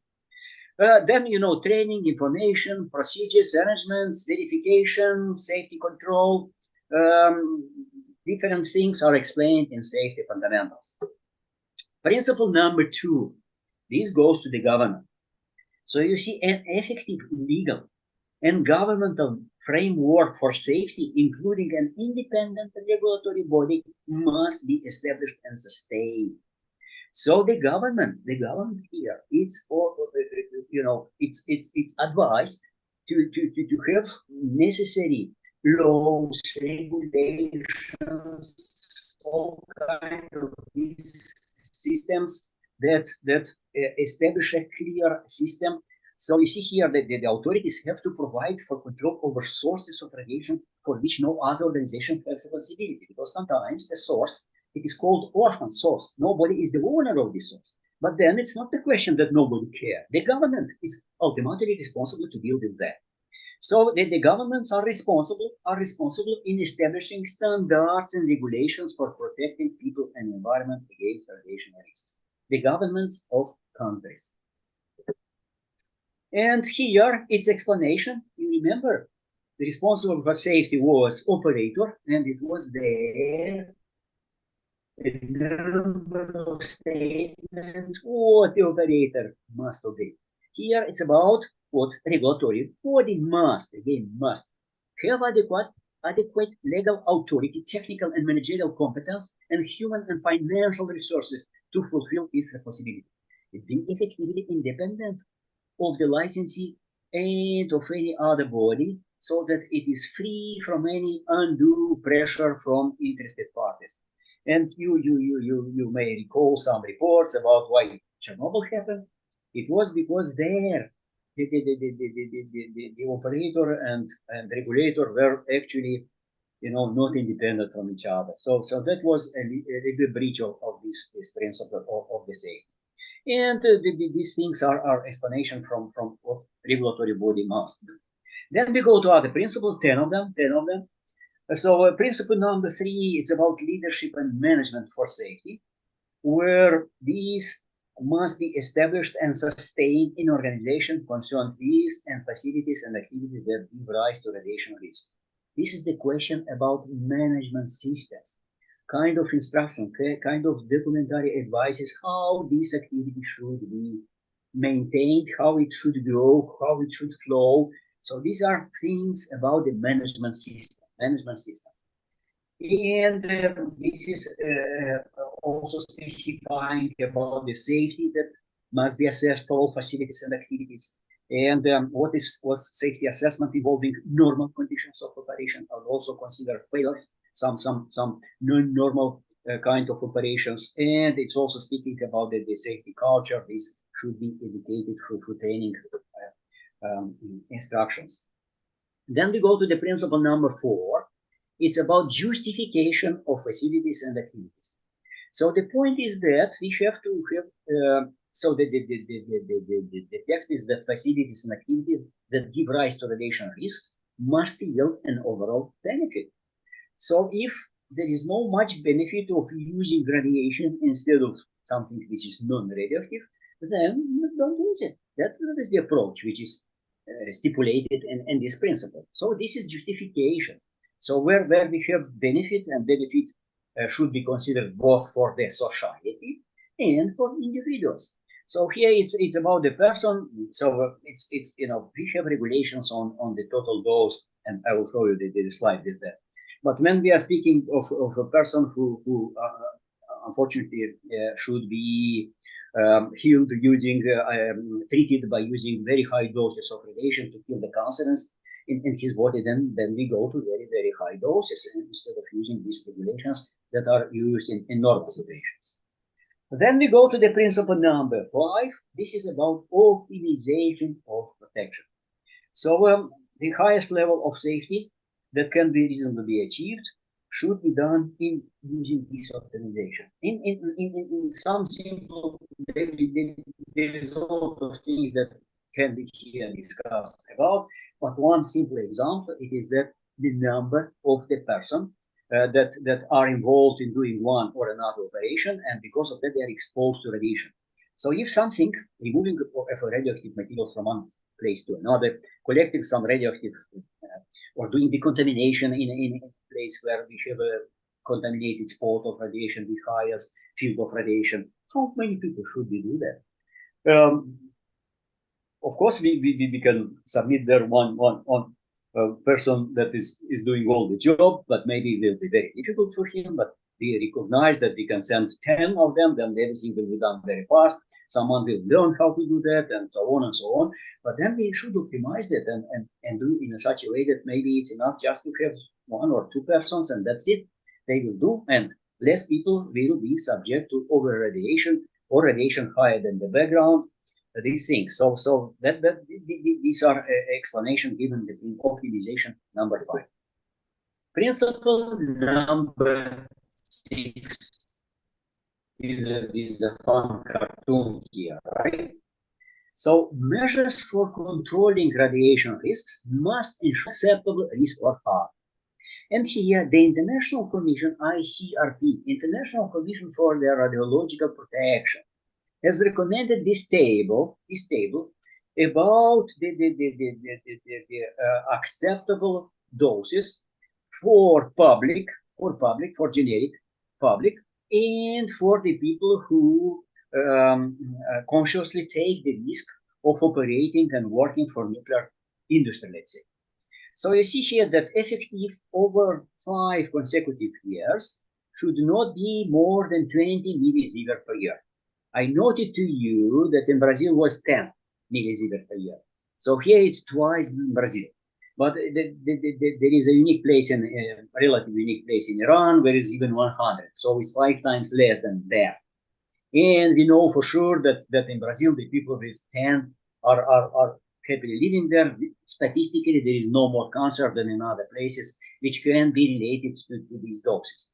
Anyway, this is the recommendation by the ICRP. And in 1 of 5 years, it can be even 50. But overall, in 5 years, the ICRP recommends 20. And again, for the public, you see here, it's just 1. But some parts of the organism, let's say if we speak about the skin, you see here the skin, or hands and feet, right? So let's say the skin in about 40 days, something like that. Our skin, you know, on everywhere, it's growing a new one. So from the surface, this which is already died, it goes away. The point is that if we over-radiate to higher doses, a small portion of the skin, this will not cause big harm to the total health of the body. Because of that, you see here the numbers are higher in millisievert per year.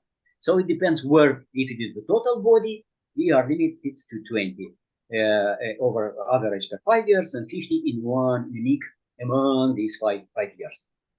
So these are acceptable risks. The recommendation of ICRP and then IAEA, and then typically everywhere in the world in national regulations, you'll find the same table, are these. And again, compare. So this is the slide that you already saw. It is, where is the public?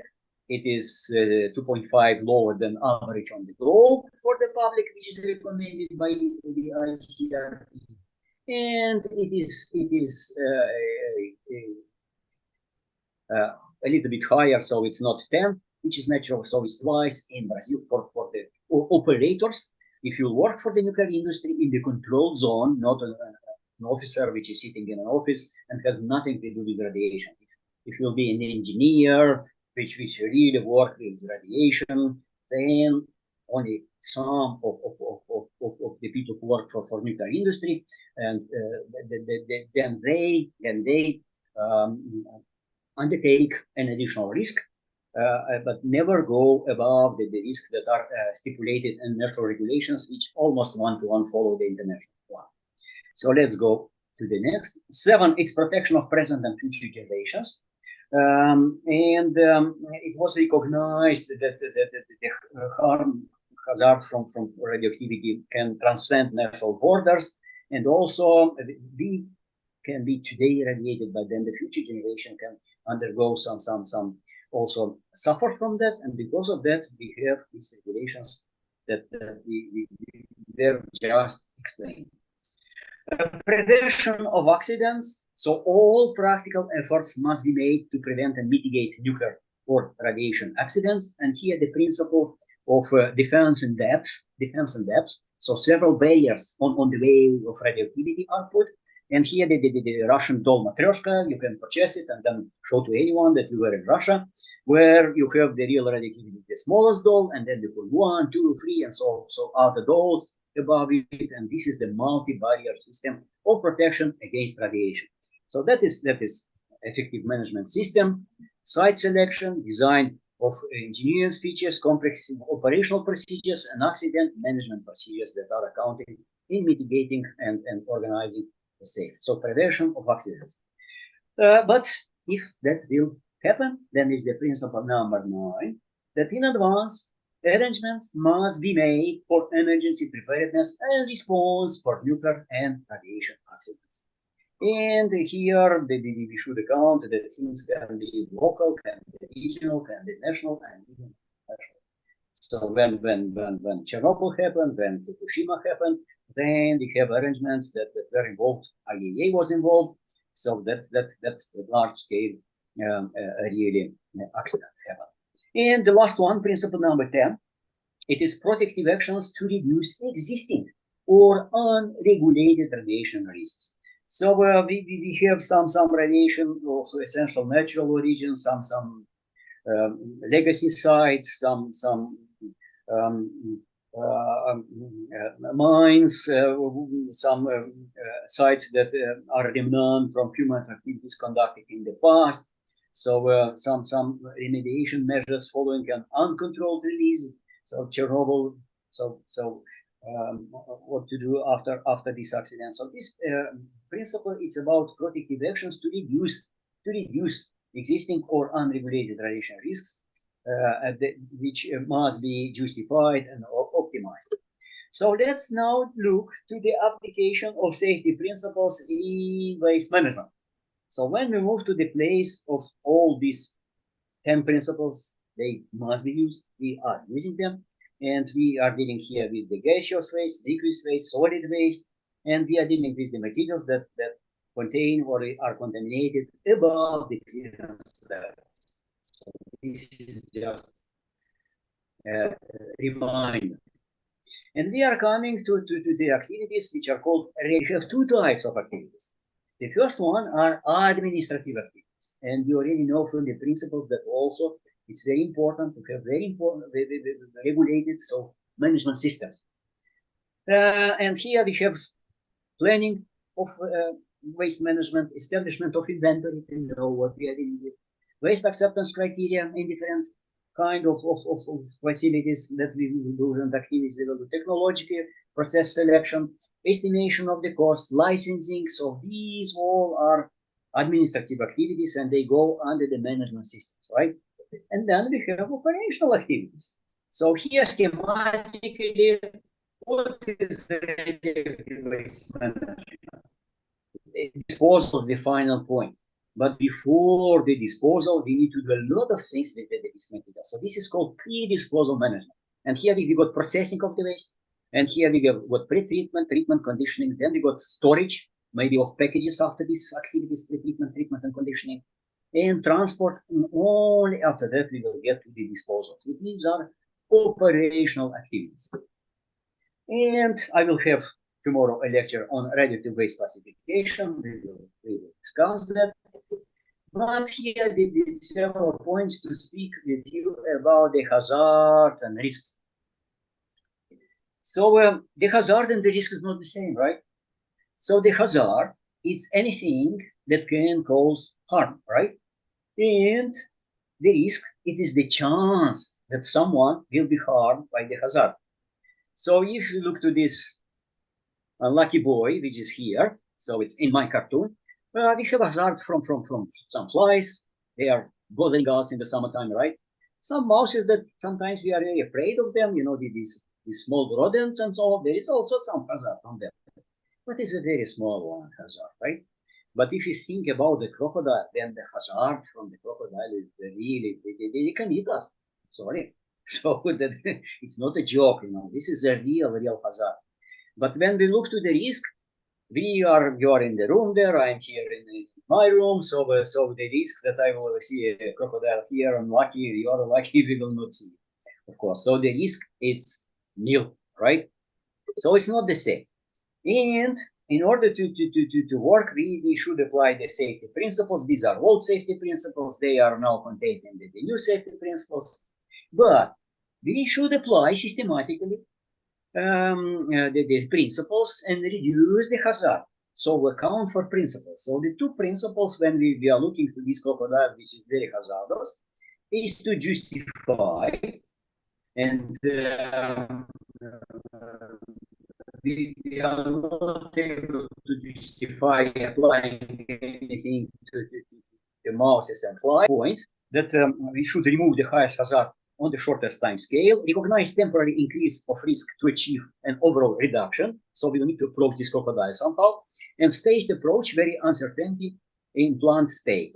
And we will put, our crocodile in a cage, and then although the hazard is it's really very, very high, but when in a good cage, then the risk we will be able to approach this crocodile, to look at it, to be curious of it, and we go to the zoo. We see here the very, very hazardous animals that can, consume us, eat us, some lions, some tigers, some crocodiles, other kinds of creatures that are very hazardous, but until they are in their cages and we are protected by some barriers. So in radioactive waste management, that we are doing the same. So I put here just one slide, not to bother you too much.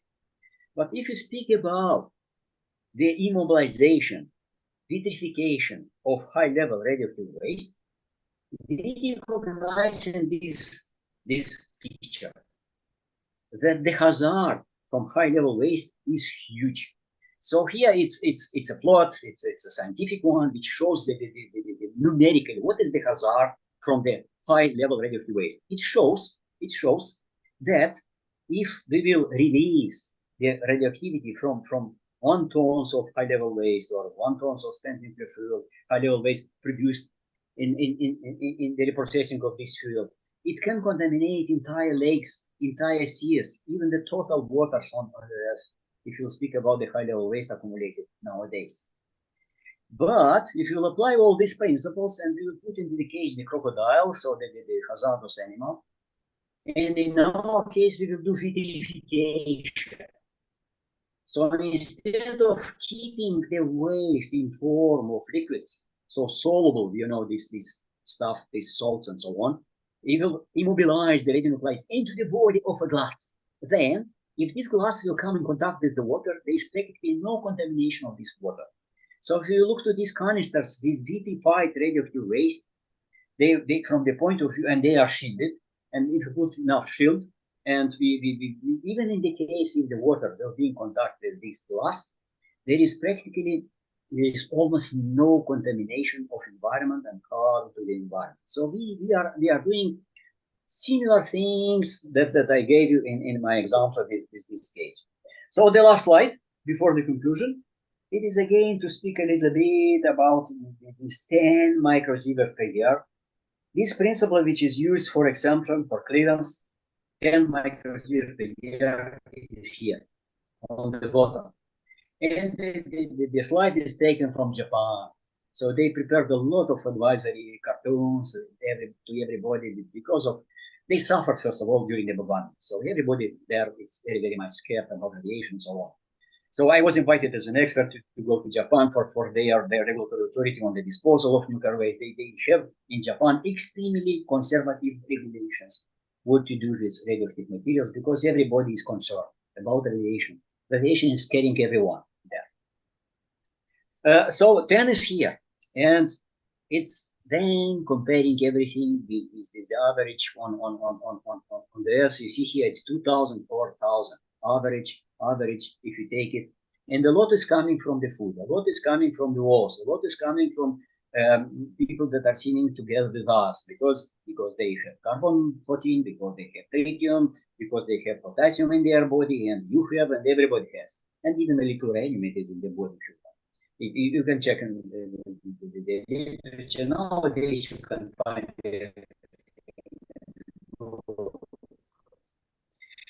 and here it's about the banana.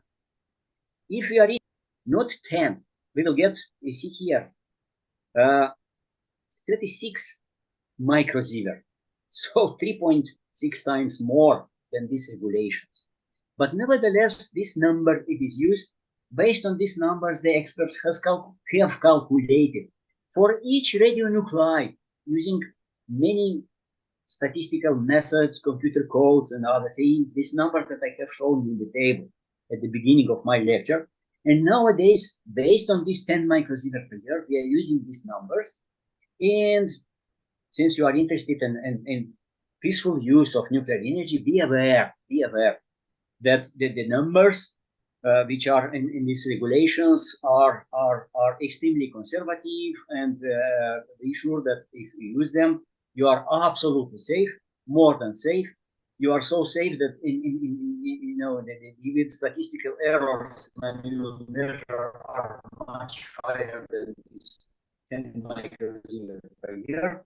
And don't be scared about these radioactivities. Of course, I'm not speaking about high levels of contaminations, high doses, and so on. So, conclusions. 10 safety principles of International Atomic Energy Agency safety standard, safety fundamentals 1, on the top of the pyramid, are the basis for the requirements and guides, the basis. In tomorrow lecture, I will rely on them. You will see.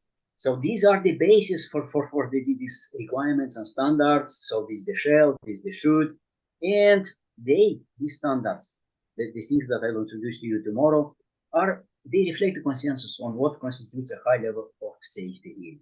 And of course, you can find yourself, but this is the link.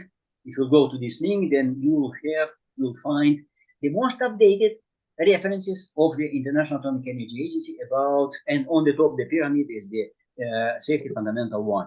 So thank you for being with me for this. I hope that it was without interruption. Maybe I'll stop sharing. You have one questions to me.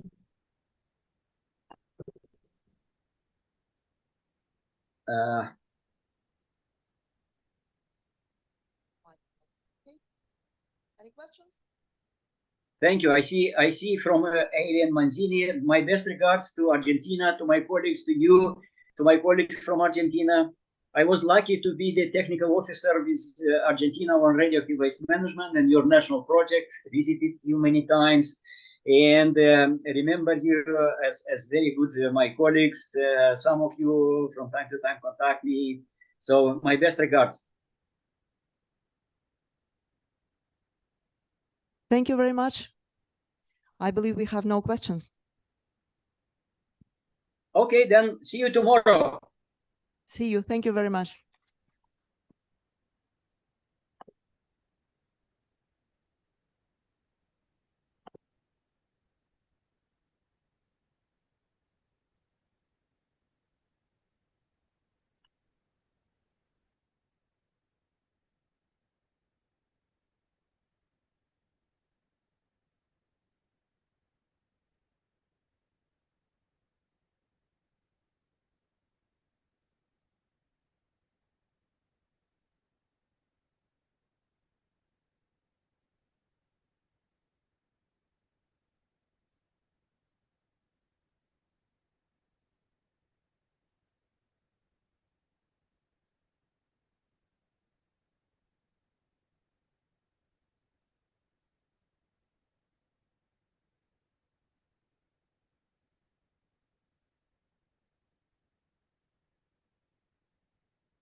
Rosatom is a leader in the global market of nuclear services and technology. The corporate waste management and development projects contributes to the achievement of the Sustainable Development Goals developed by the United Nations.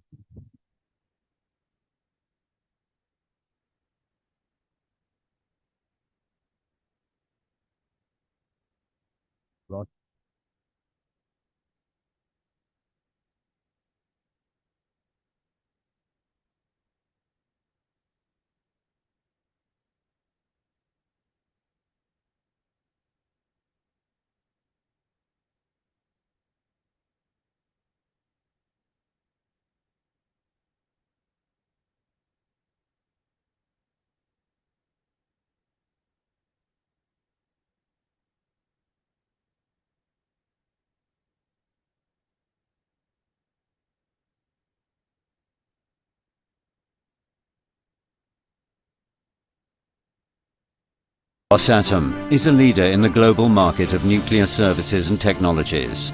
The corporation demonstrates by example how to reliably control and safely use limitless nuclear energy. The corporation's foreign portfolio includes 34 state-of-the-art power generation units in Russian and foreign markets by the United Nations.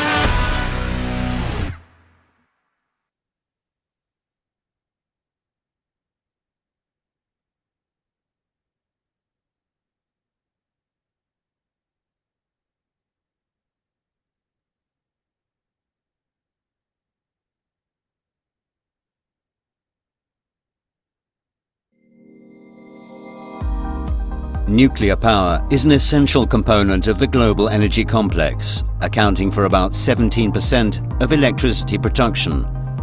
It can be a guarantee of the economic and energy independence of states, providing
Research and Development Organization.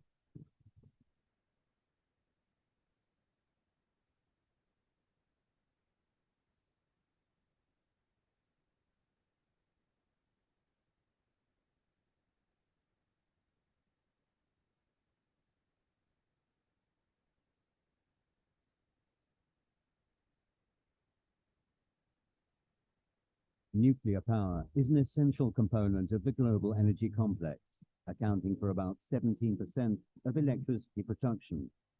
It can be a guarantee of the economic and energy independence of the system, is creating a new resource and scientific base.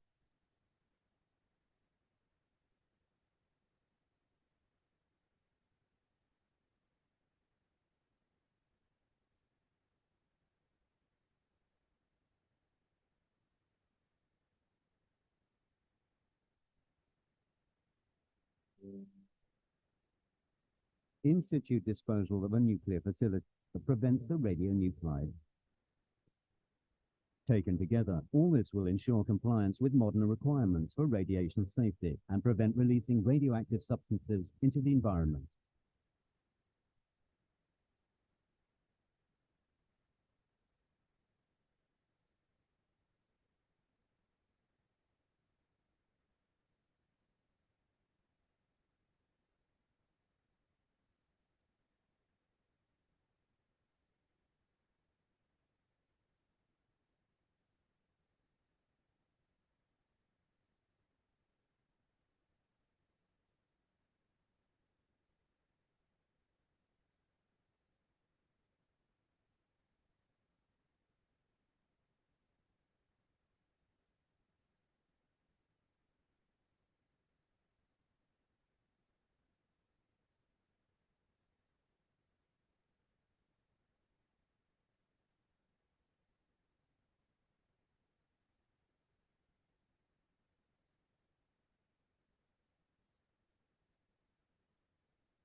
So, dear colleagues, we continue our first day.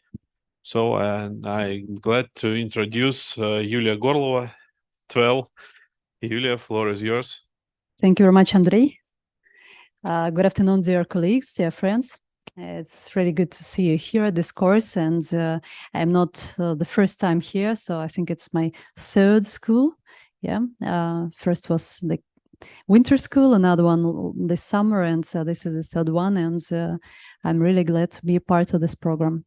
And today I would like to show you this virtual tour that we have made over the last year. It was a really big, extensive, good work done, because our special team visited many enterprises of Russian nuclear industry, and thus it became possible for people who wouldn't be able to attend it in person to see how it looks inside, some projects that we realized, see some interviews with the people who were and who are involved in most substantial, most serious projects devoted to decommissioning and red waste management topics. So it's a nice big tour, which we will a little bit accustomed to today's purposes, so that it would be more focused on the topic of radioactive waste treatment management.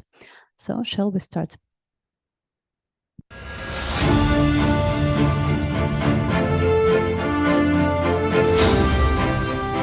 Rosatom is a leader in the global market of nuclear services and technologies. The corporation demonstrates by example how to reliably control and safely use limitless nuclear energy. The corporation's foreign portfolio includes 34 state-of-the-art power generation units in 11 countries. Rosatom provides its partners with a unique offering: turnkey nuclear power plant construction and service at all stages of nuclear power plant life cycle. Managing the life cycle of a nuclear facility, from the decision to build it to decommissioning, is an important strategic task that entails ensuring sustainable development of the nuclear power industry. Solving tasks regarding safe and efficient decommissioning of shutting down nuclear and radiation hazardous facilities, as well as issues of radioactive waste management and sites remediation, are priorities and promising areas of activity. In 2019, fuel company TVEL was appointed by state corporation Rosatom to be the industry integrator in the following business area: nuclear decommissioning and associated radioactive waste management. The fuel company of Rosatom TVEL is one of the world's largest suppliers of nuclear fuel. TVEL is the monopoly supplier of nuclear fuel to all Russian nuclear power plants, ship and research reactors. TVEL fuels MPPs in 14 countries. That equates to every 6th power reactor. TVEL incorporates enterprises that specialize in making gas centrifuge machines, uranium enrichment, and fabrication of nuclear fuel, as well as research and development organizations. The Rosatom Decommissioning Integrator is a one-stop shop for cooperation between Rosatom and its partners and customers on nuclear decommissioning and radioactive waste management. Accumulates, centralizes and consolidates the competencies of nuclear industry organizations in the area of nuclear decommissioning. Develops a comprehensive product offering a full cycle of services from pre-design studies, design documentation development, to dismantling of equipment and structures and site remediation after decommissioning is completed. Coordinates nuclear decommissioning activities, optimizes the allocation of industry resources, develops human resources potential, and creates educational platforms to improve employee competence and retraining. Builds supply chains in Russian and foreign markets, finances research and development projects, contributes to the achievement of the Sustainable Development Goals developed by the United Nations.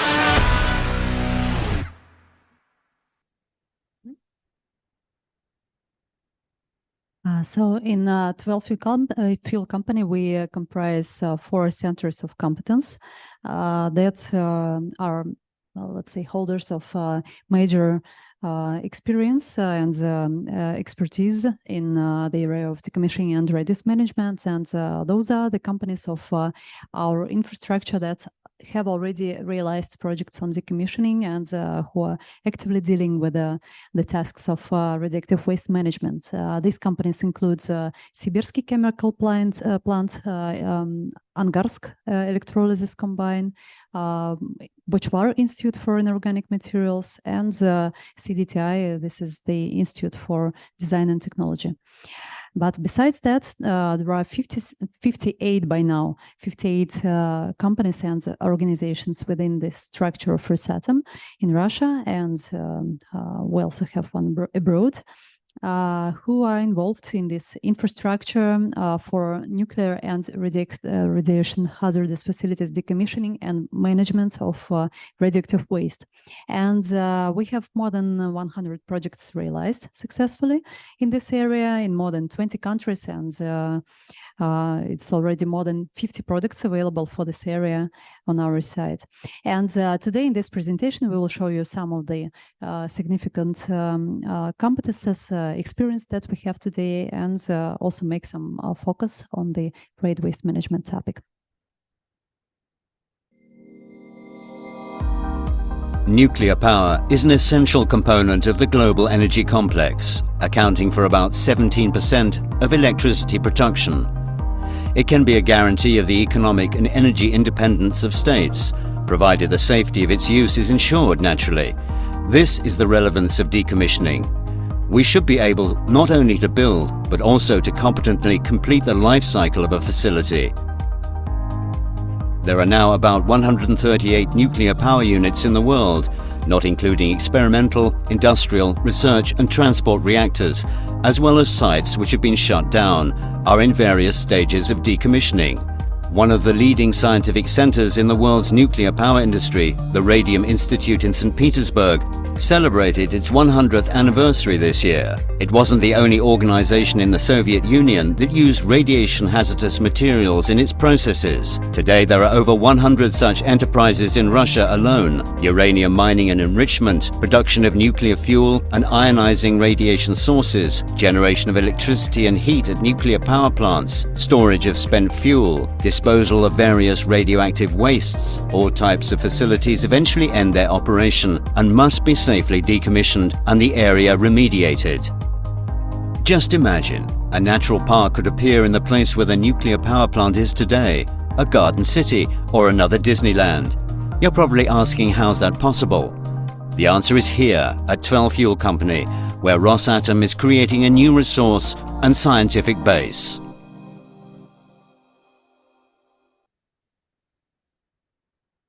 So while we are concentrating on the radioactive waste management topic, let's just briefly touch upon the major concepts and major things regarding the decommissioning as well. One of the major approaches is in situ disposal, where we have our competences in the demonstration site at Seversk. Shall we show it or shall we just pass? Yeah, okay.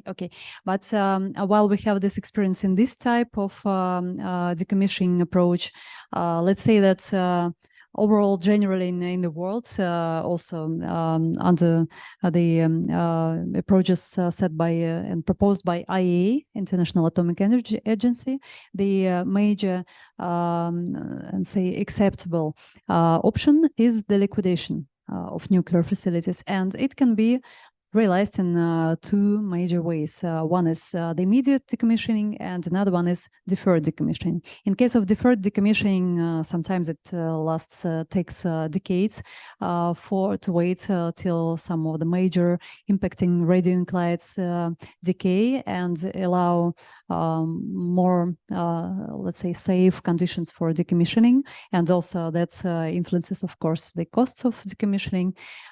Besides, just out of the practice, this option is let's say, not so preferable, but it can be chosen when the country doesn't possess enough funds for decommissioning, so they have to wait until it's generated. And the second option that is most recommendable by IEA currently is the immediate dismantling that is currently used by most of the countries.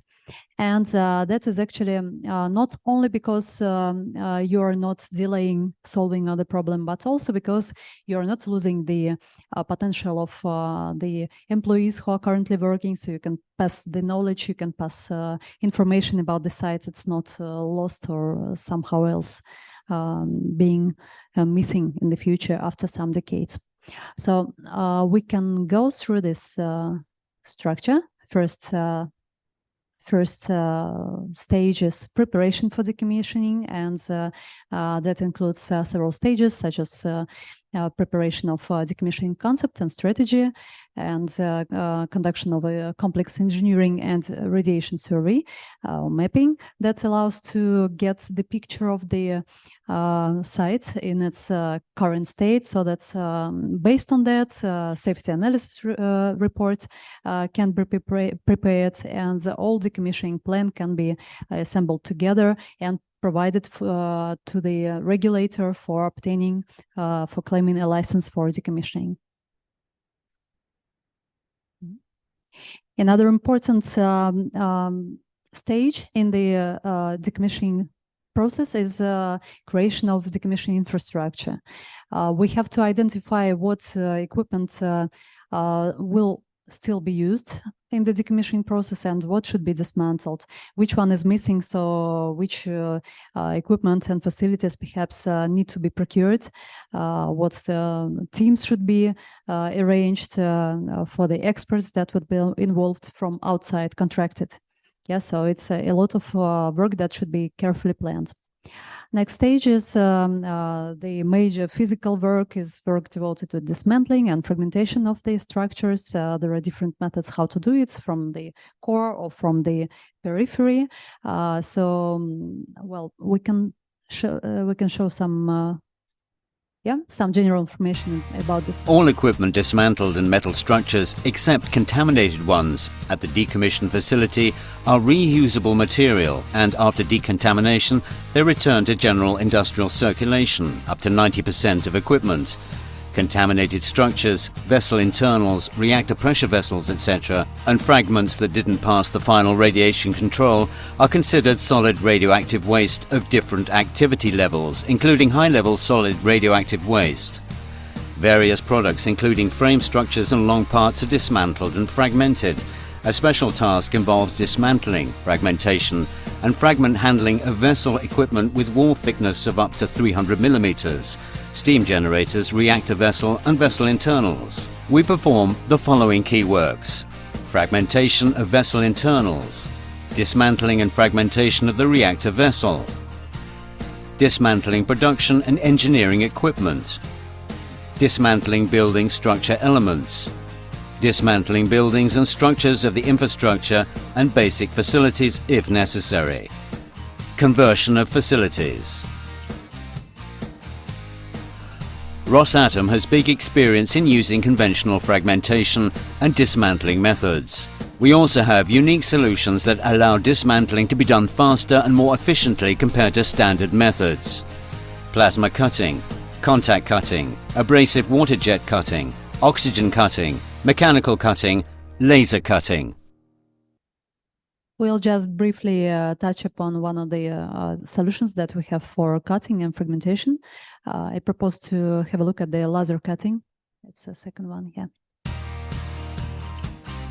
Based on commercial Utabium fiber lasers, the joint stock company State Research Center of the Russian Federation, the Troitsk Institute for Innovation and Fusion Research, created a family of mobile laser systems designed to perform a wide range of operations, including remote laser cutting and fragmentation of equipment as part of nuclear decommissioning. The separation cutting method for spatial metal structures up to 440 millimeters thick allows for fragmenting metal structures at a distance of up to 100 meters and transferring laser radiation through a flexible transport fiber. All the laser systems, equipment and service staff are located remotely in a clean area, which reduces the dose effect on people and increases time available for continuous work. The system's energy efficiency is up to 35%. Okay, so one other of the important parts of the work in decommissioning is also decontamination, and just to mention, of course, it often creates secondary waste, so it's closely connected also to management of such waste, secondary waste. But we can also have a brief information about this stage and some of the products that are included into our portfolio. Decontamination means removing radioactive substances from the surfaces of equipment, machinery, and building structures. The main decontamination methods include mechanical, electrochemical, thermal, laser remelting methods, and their combinations.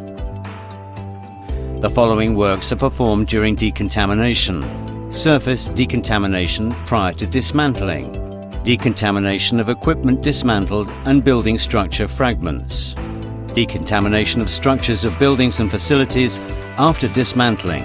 Rosatom's companies apply more than 10 decontamination methods: abrasive blast decontamination, cryogenic blasting, metal, shot blasting, metal, pyrometallurgical decontamination for metal, electrochemical decontamination, ultrasonic decontamination, laser decontamination, liquid decontamination for metal, decontamination with concentrated ozone.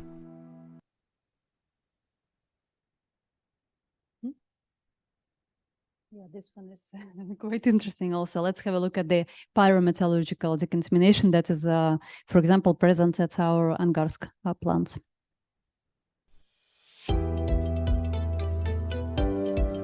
The listed decontamination methods are only suitable for cleaning radioactive deposits that remain on the surface. But what about deeper contaminants? Pyrometallurgical decontamination is used to decontaminate metal wastes that are characterized by a great variability in morphology and radionuclide composition of contaminants. The metal is fragmented to a convenient size and loaded into an induction smelter. In the inductor's crucible, the metal is melted to a temperature of 1550 degrees. Various flux additives are added to the melt. The radioactive particle is assimilated in a slag layer, which is subsequently removed, and the metal, cleaned to sanitary standards, is poured into molds for subsequent transfer for reuse. At all stages of decommissioning process, we deal with radioactive waste, not even only in decommissioning, but that starts from operational waste during the operation of the nuclear facility. But here we will especially touch upon the red waste management in the process of decommissioning.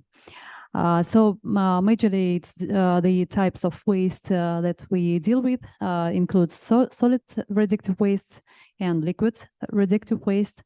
And yeah, let's have a look at information that we have about that. Radioactive waste means materials and substances that are not subject to further use, as well as equipment and products, including spent sources of ionizing radiation in which the content of radionuclides exceeds the levels prescribed by sanitary regulations. In terms of its aggregate state, radioactive waste can be solid or liquid. In terms of radioactivity, radioactive waste is categorized as highly active, medium active, low active and very low active waste. Radioactive waste management stages: removal of accumulated solid radioactive waste from storage facilities, collecting and sorting radioactive waste by aggregate state, morphology and processing methods, processing, modifying physical form, aggregate state, etc., burning, pressing, decontamination and conditioning of solid and liquid radioactive waste, rendering it suitable for disposal, transportation of radioactive waste, burial of radioactive waste, optimizing radioactive waste management procedures. So many of these aspects were already touched upon in the previous presentation today, but just to briefly describe, we have to pass all the process starting from when we have the waste. It's normally put into the two major flows, waste flows for solid waste and for liquid waste, and then we characterize, segregate it, and put it into some different lines of treatment based on the type of waste. And the final goal for us is to reach the waste acceptance criteria and get it into the long-term storage or for disposal.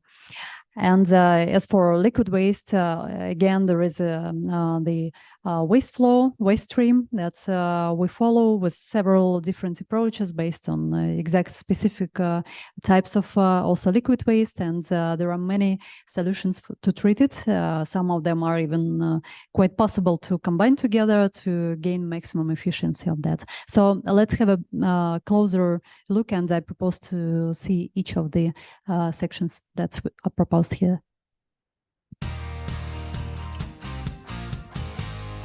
The anthropomorphic robotic manipulator copies the operator's movements and reproduces them at the worksite using a robotic system. The distance to the work performed is up to 100 meters, and the weight of objects being handled is 15 to 100 kilograms. The anthropomorphic robotic manipulator is a trunk-type robot, having two multi-link manipulators with electric propulsion drives and working bodies in the form of mechanical hand-like grippers. The robot is remotely controlled by the operator using a copy and control device provided with stereoscopic machine vision. Purpose: to work in enclosed spaces with possible space restrictions. The manipulator is composed of a head module, manipulator module, 2 pieces, gripping modules, 2 pieces, a trunk module. The manipulator module is intended to carry loads and includes 2 electric propulsion drives. The gripping module is a mechanical anthropomorphic gripping device. The gripping module is intended to handle objects, operations of gripping, rotating, moving objects of arbitrary shape with limiting parameters, no more than 30 centimeters in each dimension, and a maximum weight of 15 kilograms. When gripping, using 2 manipulators with the gripping module, the maximum weight is 25 kilograms. In cases of elongated objects, the linear dimension shouldn't exceed 60 centimeters. This is an anthropomorphic robot called Sophia, and just to mention it can be used, the main purpose is to minimize or decrease the involvement of personnel, so that the dose rate for the personnel would be decreased. And it works with a low and intermediate level waste and allow to make the sorting, segregation of the solid radioactive waste. Let's go ahead. In 2014, Sverdlovsk Chemical Engineering Research Institute supplied a high-pressure press, the so-called superpress, to Novovoronezh MPP-2. This is the first domestic equipment of this class implemented at a Russian nuclear power plant. The high-pressure press is part of the equipment for solid radioactive waste management. It can achieve 10 to 12 times reduction of solid radioactive waste volume through 2-step pressing with the use of low-pressure press at the first stage, which reduces the volume of radioactive waste by about 5 times. This pressing is done in standard 200-litre drums, which are then put under a high-pressure press. The briquettes resulting from this processing are loaded by a special manipulator with a stacker into a non-return protective cask, which is then delivered for storage or disposal. This technology makes it possible to significantly increase the waste volume reduction ratio and to use the storage areas for conditioned forms of radioactive waste in a more cost-effective way.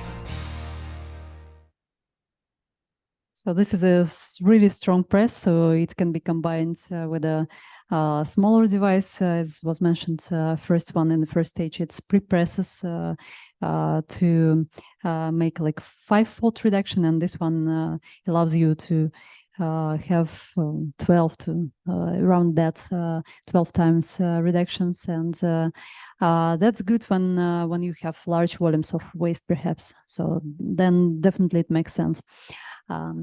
We can plasma recycling, yes. Yeah, this is a facility that it's good also for large quantities of waste, and This is already in use, well, a good one, but also again for large volumes of the waste accumulated. The system is designed for plasma pyrolytic recycling of solid radioactive waste of medium and low activity and complex morphological composition, containing both combustible and non-combustible components.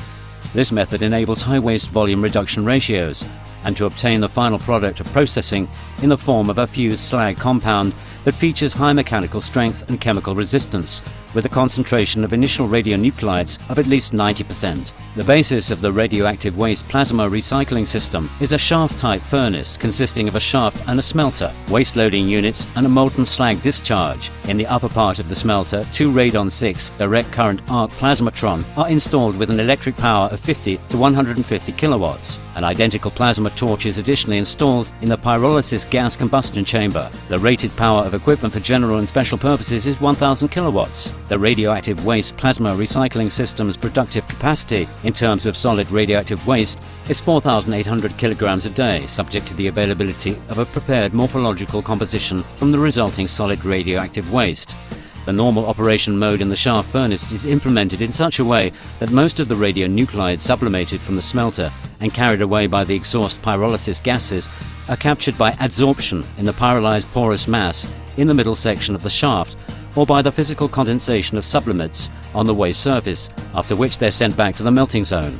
Subject to maintaining a constant level of waste in the furnace shaft, the process modes selected provide a temperature gradient from 1300 to 1400 degrees centigrade in the hearth area. A temperature of plus 250 to 300 degrees centigrade is maintained in the pyrolysis gas outlet zone, which prevents the entrainment of volatile compounds of some radionuclides and heavy metals from the furnace. Maintaining the pyrolysis gas temperature in the shaft's upper section within a range of up to 300 degrees centigrade also ensures explosion safety of the process. As an additional measure to keep the temperature within the required limits, it's possible to irrigate the shaft's upper section with water. Implementing the solid radioactive waste plasma processing is a technologically and economically viable alternative to creating systems for multi-stage treatment of solid radioactive waste based on waste incineration, melting, cementing, pressing and supercompacting with no need for reconditioning of plasma waste processing products after 30 to 50 years. So now we pass to the liquid radioactive waste treatment, and one of the very widely used techniques and solutions is cementation, known in the whole world. So let's have a look at that.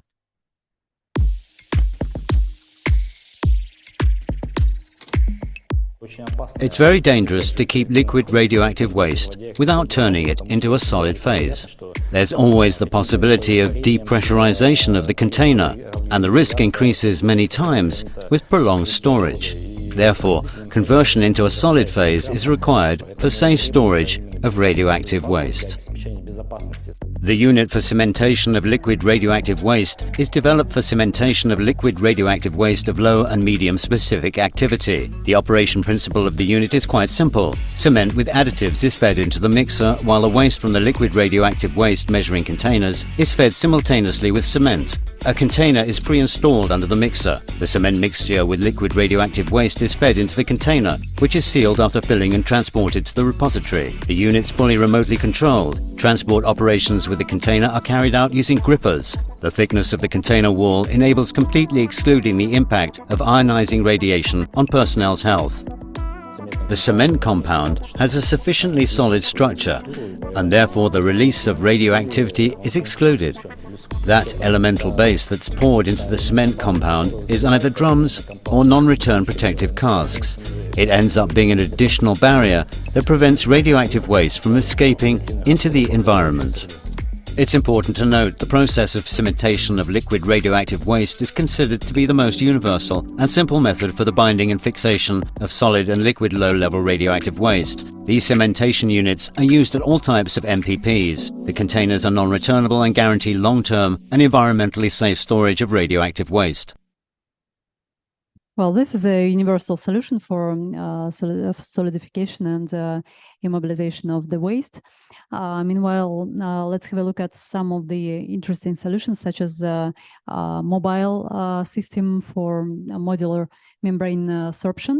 It can be assembled in different compositions, let's say, according to the tasks. So several approaches can be used, and several solutions are together in this system, in this facility. It's called ручеек, so it's like a small river. The Ruche modular membrane sorption complex was developed to process low and intermediate level liquid radioactive waste. Ruche is a mobile unit based on a standard 40-foot shipping container. The unit's mobility enables solving the task of decontamination of liquid radioactive waste at the places of its generation. Radioactively contaminated water is decontaminated by a selective sorption method. The operating principle is one of ion selective purification of a modular membrane sorption complex. Ruche is based on the properties of selective sorption of radionuclides by special agents with subsequent filtration through the system of ion exchange filters. Decontamination of radioactively contaminated water from cesium and strontium radionuclides is performed by water treatment with thermoxide sorbents. Unit capacity for treated water, nominal 500 liters an hour, maximum 700 liters an hour. So this is a very compact solution, but as you can see, it includes several solutions in itself, such as membrane methods, selective sorption, and backward osmosis. So they can be used together based on the properties of the waste that are to be treated. And one of another specific examples is the unit for detritization.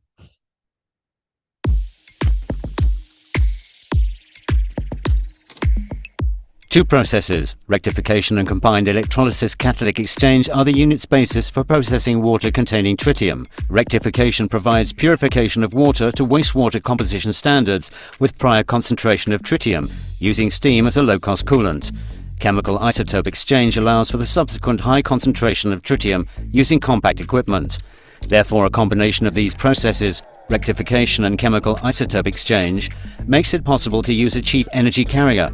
Steam at the stage of purification from tritium, when processing a large incoming flow up to 200 liters an hour, and the subsequent concentration of tritium when processing a relatively small flow of intermediate tritium concentrate, about 6 liters an hour, to carry out in compact equipment using electricity as an energy carrier. This approach is also reasonable from the point of view of radiation safety, as it excludes the accumulation of intermediate products with a high concentration of tritium. The reprocessing product of tritium containing water at the unit is water purified from tritium, and tritium in the form of titanium hydride. Purified water where the concentration of tritium is 500 times less than its concentration in the source water. So when we have treated the red waste, whatever form it was, the final stage for this process is to get the certificate for each package, so that to confirm that it's within the waste acceptance criteria, to pass it to the next stage for long-term storage or for transportation for following disposal, and also to make sure that the criteria of decontamination, for example, are reached. So let's have a look at the certification module.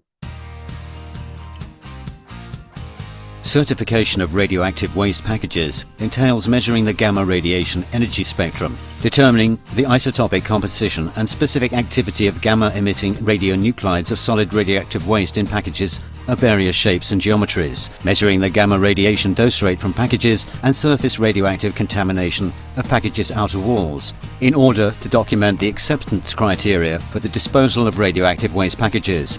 The Angarsk Electrolysis Chemical Plant Radiation Safety Service is an accredited testing laboratory. The laboratory equipment can certify radioactive waste packages at all stages of decommissioning and radioactive waste packages obtained as a result of operational activities.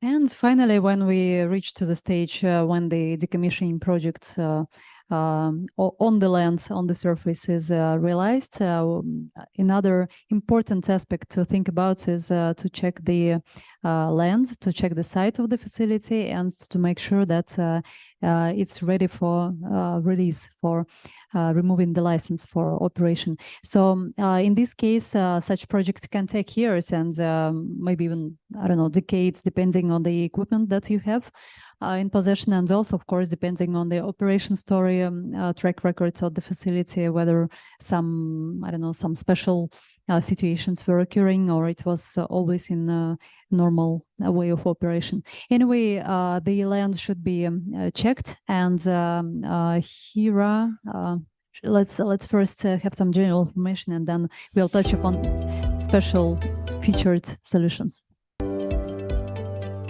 In international practice, the rehabilitation of the environment in areas where a nuclear facility is located means not only clearing industrial sites of the former production facilities, creation of ground covers for depleted ore dumps or tailing dumps, dismantling of the contaminated buildings, decontamination of equipment, or just fencing such sites. Rehabilitation, and in some cases recultivation, provided the territories are used in the national economy, as well as remediation, reduction of risks and radiation doses, is a long-term process of a socially justified return of contaminated territories to a useful and socially acceptable aesthetic condition.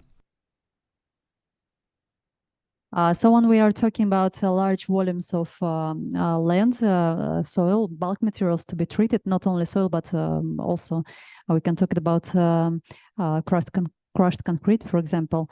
I would like to show you this solution that's especially deliberately designed to work with such quantities of material, bulk material, and that allows to get substantial economy on the time, and to have a very precise measurements so that the bulk materials like soil could be characterized and sorted into categories of waste, and thus having segregated packages with waste for further storage or disposal and free release material. Please have a look.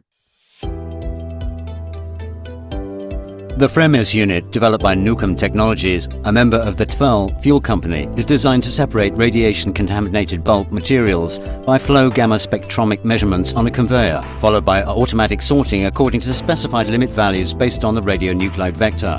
The technology enables separating material into 3 classes according to the total specific activity, depending on the measurements results, to separate clean material from contaminated, and to separate contaminated material into 2 streams for further treatment according to the level of contamination. The key advantages of the FREMIS unit are high throughput, process automation, which virtually eliminates the human factor, and mobility. In addition, the system allows for characterizing various types of bulk materials, soils, sand, slag, and even crushed concrete and bricks. Of course, the soil is not always the same at any site, so in case, for example, it contains large fragments, I don't know, of anything like wood or stones, it can all happen. So these designers, they also worked with that. So it's possible to keep it with a special pre-modules that allow pre-sorting and removing the large parts away from for another stream. And then it goes through the conveyor belt with this algorithm that calculates and gives the characterization results according to the known nuclide vector that you set. Now we go to the point of final isolation of red waste and the solutions for that.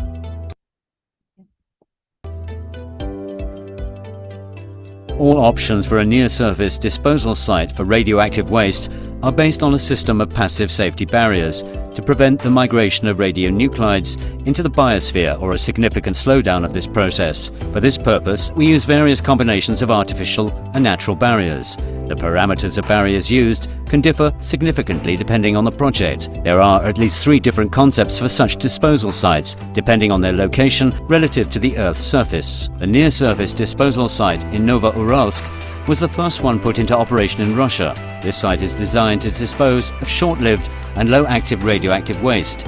The disposal site in Novouralsk is based on a multi-barrier principle. 6 barriers prevent the spread of radionuclides from 3rd and 4th class radioactive waste. mainly overalls, ventilation system filters, and plastics containing uranium isotopes. The first barrier is waste packaging. At first, waste is put in 200-litre metal drums, which are placed 4 at a time into special iron casks with a wall thickness of 12 centimeters.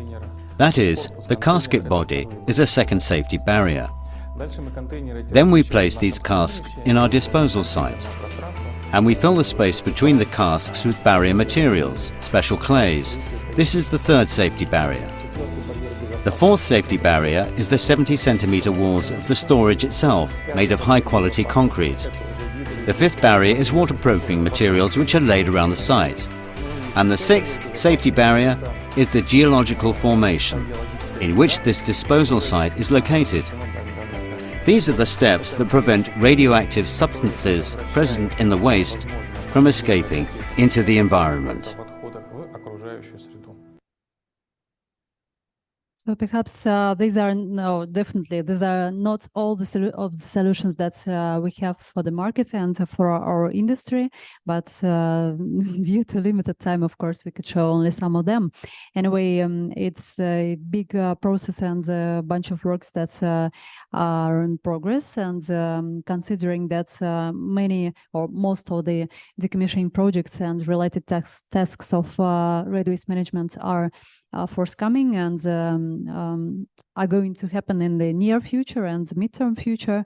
We have a lot of tasks, so we continue working on finding the most appropriate and most efficient solutions for that to provide safer solutions, more efficient and more economically wise solutions for the markets and for the industry. Also, it's very important that I think everybody in the industry, not only in Russia, but in other countries, understand that this is the industry where we cannot just do something for ourselves, some solutions for our countries, but it's very important also to share this knowledge, to share experience, best practices, because we are talking first of all about safety, and that's the only way to ensure that we can reach the best results by treating it safely and by sharing the knowledge, spreading expertise, also making such course like this perhaps.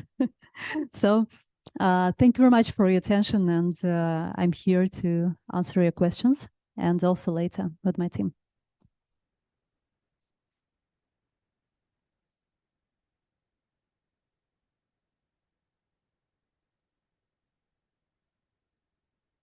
So we have a little break, just a few minutes.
Хватит.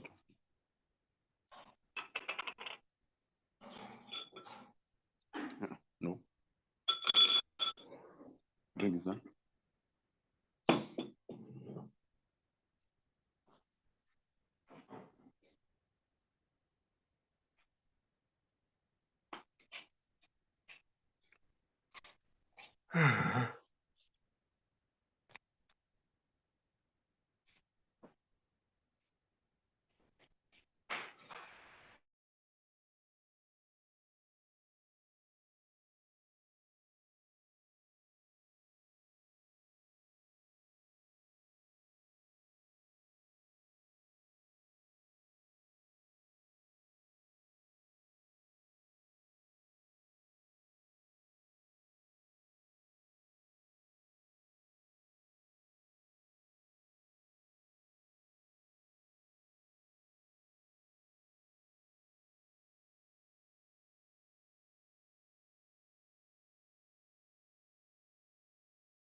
Слушай, у меня тут муверы просят ссылку.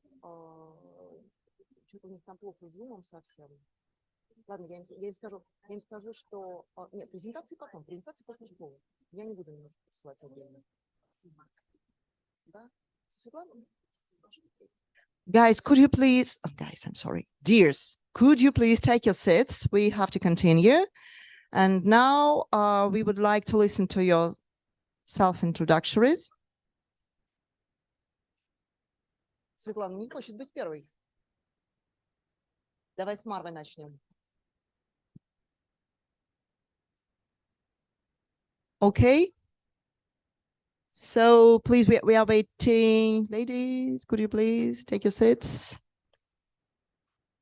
Okay. I believe we can start with Marwa from Egypt. Okay.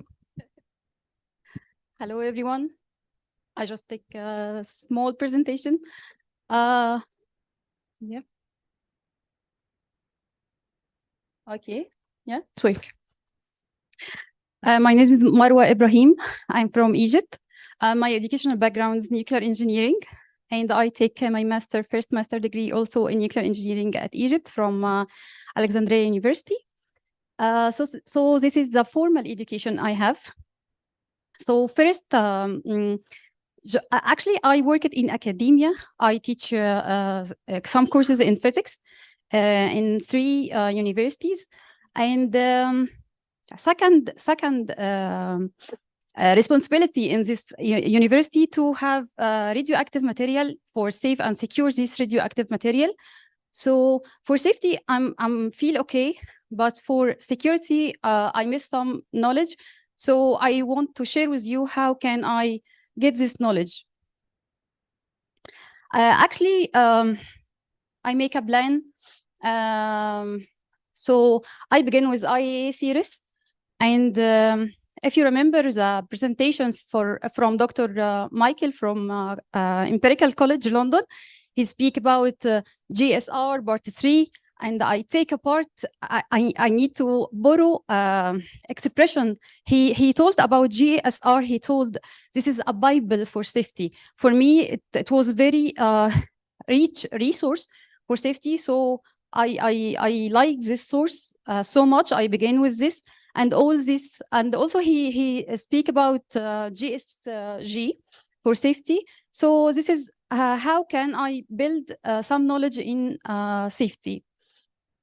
After that, I asked myself, what if this radioactive material is stolen?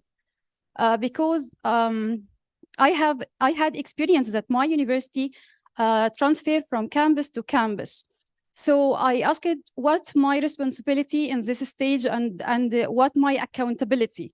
So I'm afraid that someone steals these sources from university and misuse this radioactive material. So I try to ask peers, mentors, and take decision to build knowledge in nuclear security. Actually, I need to mention one of my mentors that helped me in nuclear security. It was Dr. Kulsoom. Maybe if you're interested in nuclear security, you will know this person. She worked in IAA in education sector. So you know. So she was my mentor. And also, I'm happy that Dr. Amira, also one of my mentors, that we make some publication together. So I think in your way of education, you need to guide by mentors that give you some experience and lead you to become independent after this. So I take a decision to, okay, I will go forward for nuclear security and see how can I build the steps for this career. Actually, when I make a research, I find a very good platform. It's called WINS Academy. This academy in Vienna, and the educational platform gives some courses for free. I take a scholarship to take some courses. They have 5 category of courses for operator, regulators. So I take this course, and actually it gave me a solid knowledge for nuclear security. And after that, I try to find, I have some question, I need to answer this question. So I make research to find who can give me this answer. I take some courses at Los Alamos National Lab, Africa Seas, Brookhaven National Lab, and European Commission. Actually, this tour of knowledge take me some years, not just a small time. It take from me 4 years, because I first plan to who give me this answer, and after that I need to convince this to invest in me and give me this courses or something like this, and the KCL also, King's College London.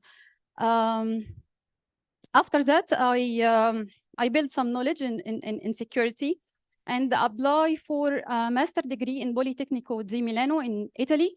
It was a first master degree in nuclear safeguard, and I'm so happy and proud that I competed with 62 students internationally, and my ranked admission was number 5. So for me, it is very happy and achievement that I take this opportunity and I take full scholarship and fellowship from EN. So from safety to security to safeguard, the 3S domain that I like to work and navigate between these 3S domain. Just to make a legacy or something like this. So if you need to take away a message from my small presentation, I will quote from, you know that fundamental of nuclear security, this deter and detect and delay, deny, defeat, and I will take 3 of this to just focus. Detect, I mean by this, you detect your opportunity, and you can find your opportunity by very hard and be patient and ask and put yourself with big and strong networks that help you to gain the knowledge. And don't worry if you delay or take a long time. I think it will be deserved. So don't be afraid to be delayed or take a long time. And after that, you need to defeat your fears. If your fear, if you exposure to new technology, new field or something like that. So don't be afraid. Just start, and you will find your way step by step. What I'm doing now, actually, after I finished my master last year, I apply at Rosatom, STA Rosatom. STA is a engineering division at Rosatom. They built our nuclear power plant in Egypt. And also this project is very huge and vast project in Egypt. I worked in welding laboratory. So welding laboratory is a very male domain.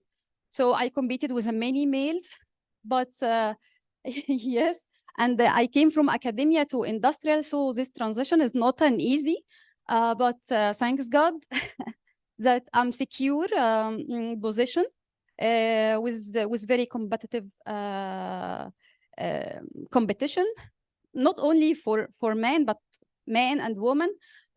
So now I'm working in this laboratory, and what I'm volunteering now, I'm last year at COP27, I started to make initiative. It's called Egypt Young Generation in Nuclear. This initiative, we leverage the COP and open this. And now we are in a legal, we try to make it legal in Egypt, take security clearance. And after we can make this, we can start our program and hope we can see you in Egypt in future, because we have a very strong program with Russian Young Generation also. We have a lot of projects in sustainability and the peaceful use of nuclear application. So stay tuned for our project. So this initiative also Wednesday for nuclear security. If you wanted to follow and know some knowledge about nuclear security, you can follow also this initiative. This initiative also under supervision for IAEA. So thank you. This is me. Thank you, Marwa. It was impressive. You're welcome.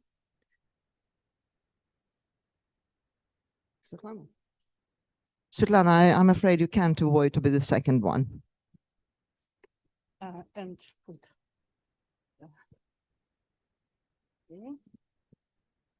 I try to be very short.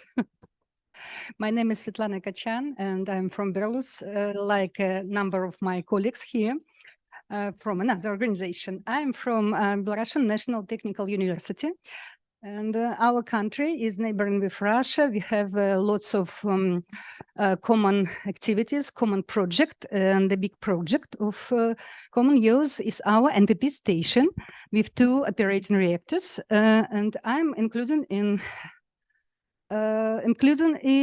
preparation of energy engineers for our station. So I'm not chemist, I'm physicist. And my teaching activities is for special disciplines and general physics, special disciplines like nuclear and neutron physics on NPP reactors, dosimetry, protection against ionizing radiation, and finally NPP radioactive waste management. So the specialty of our students is design and operation of nuclear power plants, and it gives 5-year study, and all these disciplines have lectures, practical exercise, and laboratories. And a few words about laboratory activities, because it's a big part of our education. We have, I am a head of this educational laboratory, which is named Laboratory of Nuclear Physics and Radiation Safety, and it's a young laboratory.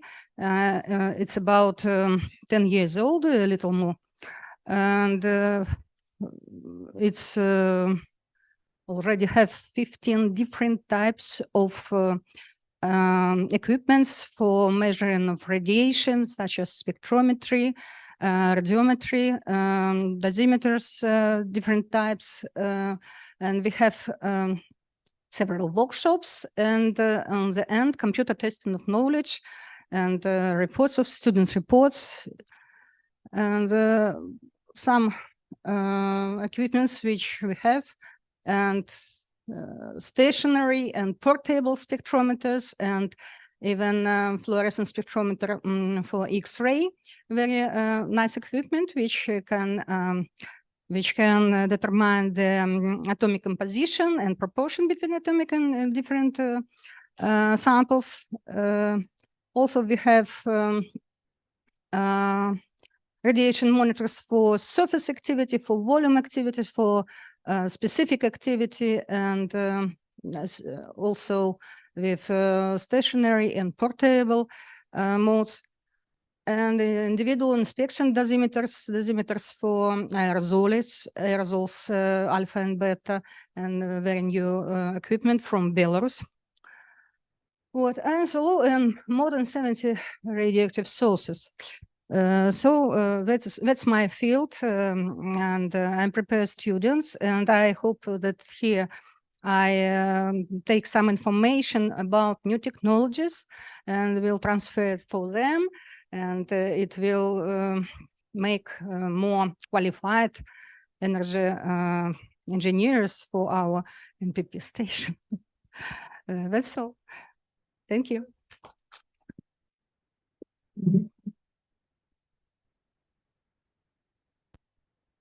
Zeti Baleng, I believe you're next. Thank you. Because I'm short, I'm the tallest in the room, I will stand here. Yeah. Thank you. So my name is Zeti Baleng Kekesi. I am from the National Radioactive Waste Disposal Institute. Where do I go with this? Oh no. Did I? Okay. All right. No, yeah, that one is okay. So I'm from the National Radioactive Waste Disposal Institute in South Africa. That is the organization mandated for disposal of radioactive waste on a national basis in South Africa. So radioactive waste is what we're dealing with in South Africa. So it means I'm at the right place today because you're talking about radioactive waste.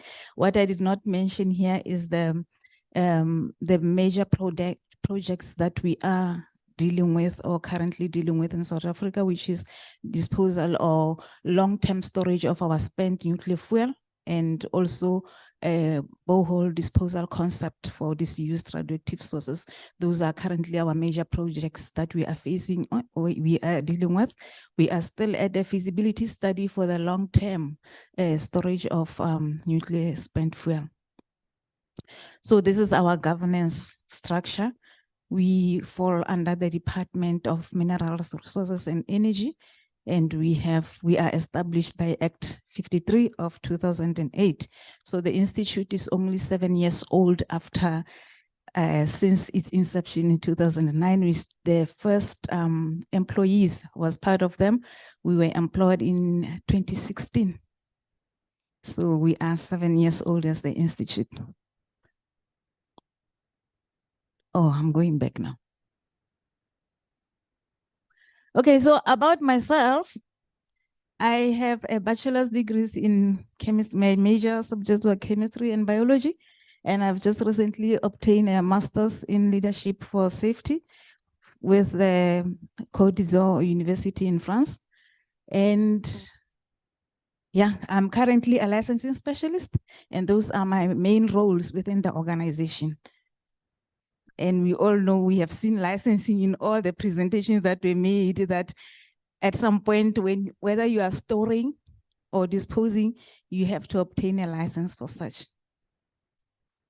So that is my responsibility in our organization, to make sure that we have the license for this storage or disposal.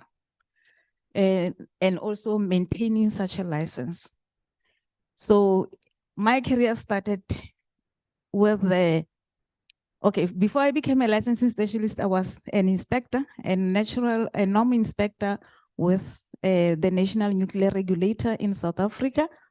There's my picture, as you can see, with one of my former colleagues. We were just from the underground mines. We are from monitoring radon gas underground. So that is what I did in 2012 to 2014. I was employed as an inspector, and 2 years later, I became a senior inspector. And then 2 years later, I moved to become a licensing specialist with the institute. Before then, I was with 2010 to 2011, I was a laboratory technician with the Nuclear Energy Corporation of South Africa. And then later on, I became an intern with the Department of Energy, the current Department of Minerals, Resources and Energy. So that's me as a laboratory technician. So I was once a chemist, but hey, this morning I realized it's been long, it's rusted. So yeah, basically that's just my life. And then with the Department of Energy, there's something that I learned there. I stayed there, I think for 1 year, 6 months. I was an intern. But it was good because then I was getting an experience of how the lawmakers work, right? And today, if I send something to the department for approval and they take 10 years, at least I know I was once there and I was once taking long to approve somebody's things. Thank you.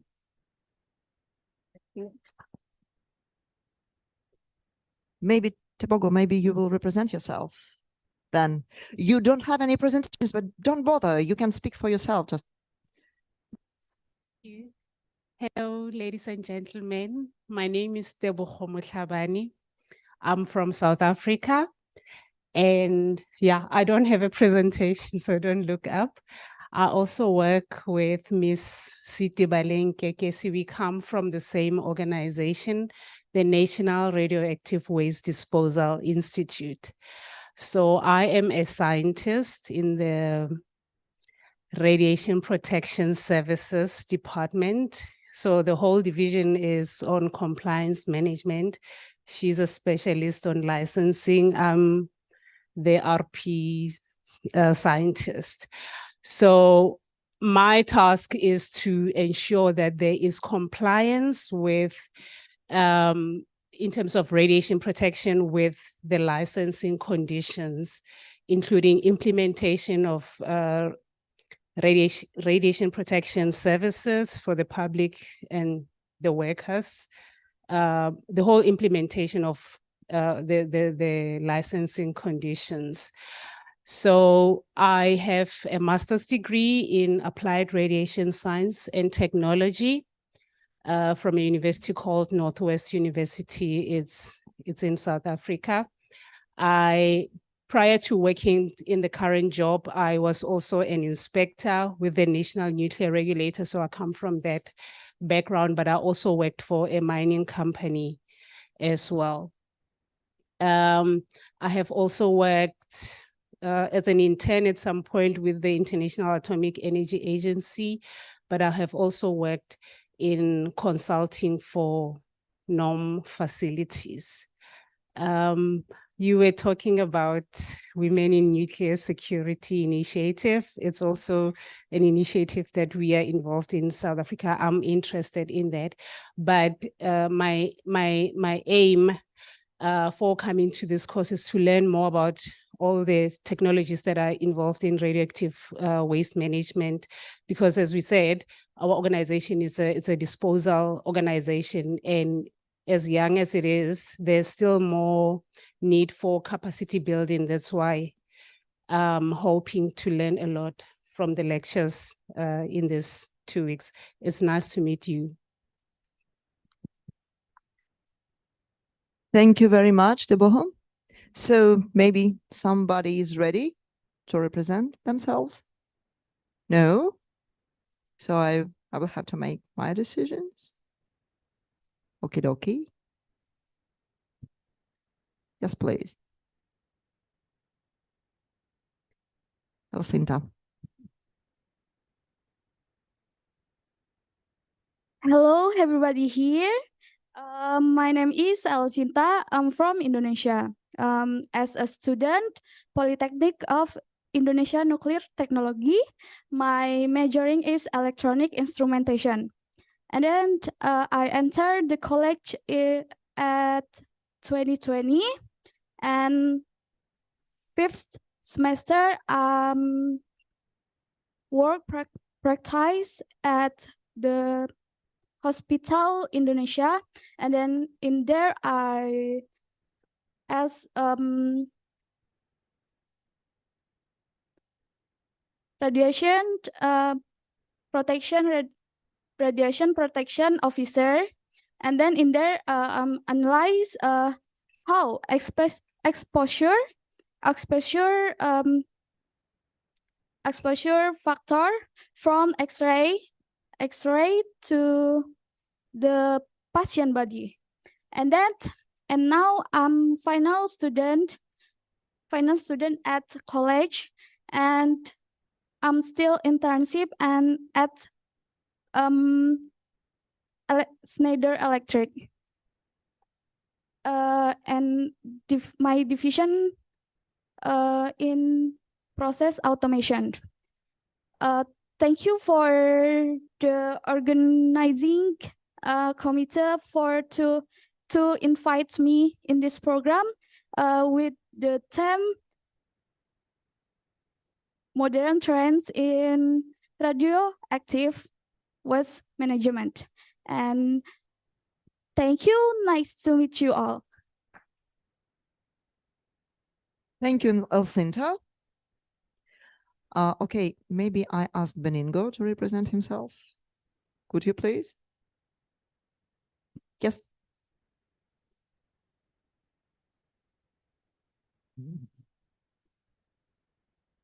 Okay. Good afternoon, everyone. I am very happy to be back here at RACI, Moscow.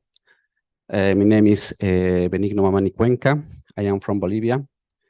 I study science chemistry in Bolivia and did a master degree in MIFI Universitet.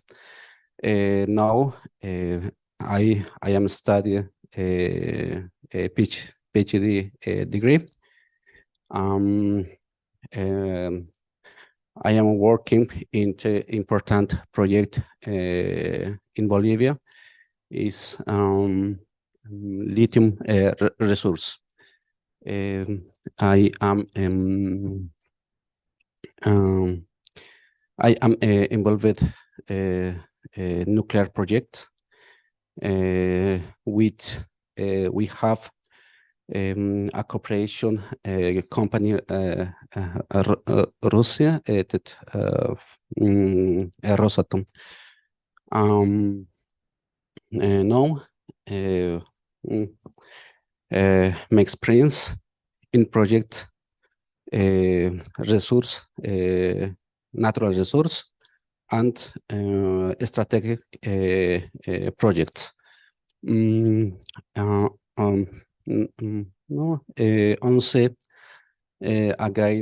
a great thing. Thank you. Thank you. Please. Professors, maybe you? Okay.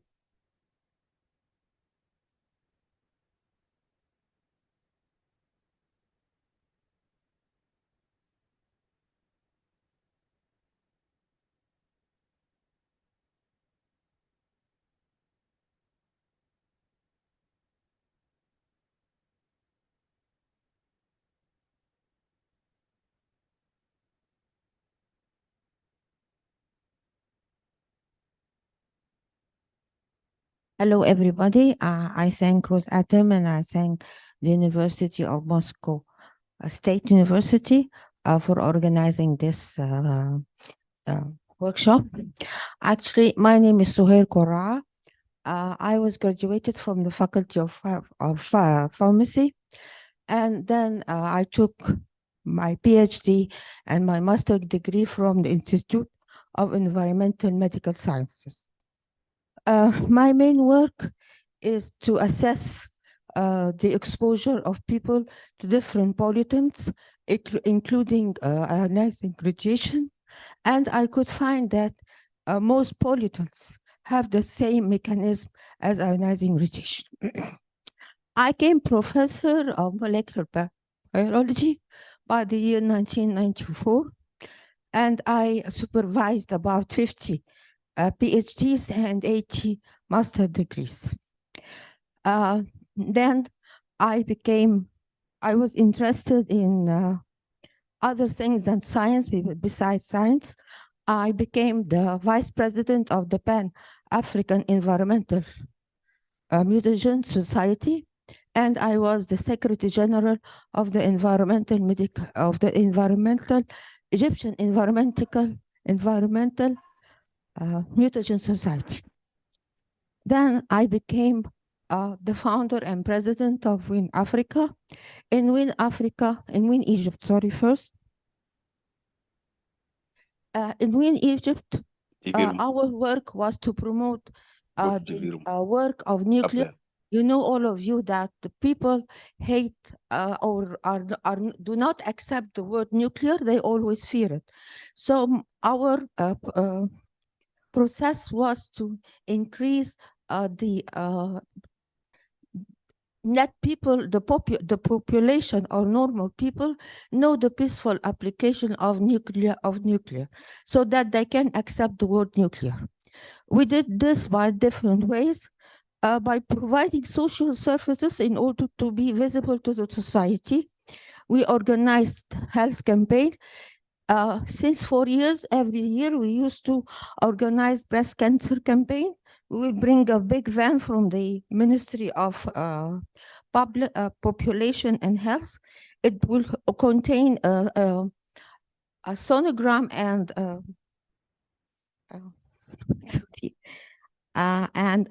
mammogram, and we will open this surface to the public.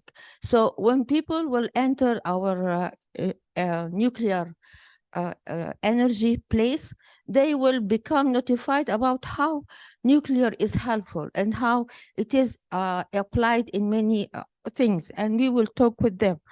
We can organize social and sport activity. Actually, one of the times I made a team of men. They played football representing WIN, and we got the cup. Also, we organize seminars and workshops on different. Whenever we make a health campaign, we made breast cancer, we make osteoporosis campaign. We made a campaign on for the early diagnosis of kidney diseases, a campaign for early diagnosis of virus C, and a campaign for, we assessed the, diabetes, obesity, and hypertension among people, and we opened the doors of the Egyptian Atomic Energy Authority to the population, so that we will make them notified about nuclear is not to be feared of. We also organize charity events, and and then it happened that I went to Morocco, and there in Morocco there was a meeting, and during this meeting we decided to make WIN Africa. We started by 3 countries. It was South Africa, Egypt, and Morocco. And then I became the Secretary General of this society. And unfortunately, the president, Kulthum Hakam, she left us and she went to the International Atomic Energy Agency to work there. So I replaced her and I became the president of WIN Africa. Now we have reached 17 countries are launched. We usually make the launch virtually online. And we are supported also by AFCON, the Afghan Commission on Nuclear Energy, and by the IEA. And we make several seminars like water resources in Africa, like on the Day of Environment, how the environment and how the climate change affect women in Africa. We can speak about how women, successful stories of African women in Africa. And I also invite you all to join Win Africa. Thank you very much. Maybe I have to note that WIN is Women in Nuclear. So in fact, Professor Cora is the president of the society. Women in Nuclear in Africa. It's an honor for us. Thank you very much for coming. Who would be next? Come on. Come on, dears. No. Come. Everybody would like to see you. No problem. This is no problem. Just represent yourself. Good afternoon, dear colleagues. My name is Marina. I'm from Belarus. I work in new organization. It's a Belarusian organization for radioactive waste management. Our organization will be construct the first disposal facility in our country. And this course is very important for us because radioactive waste от радиоактивных отходов зависит и хранилище. Waste. The storage of radioactive waste depends on the process of build of the construction of the premises to store it, right? Okay. Yes. Thank you.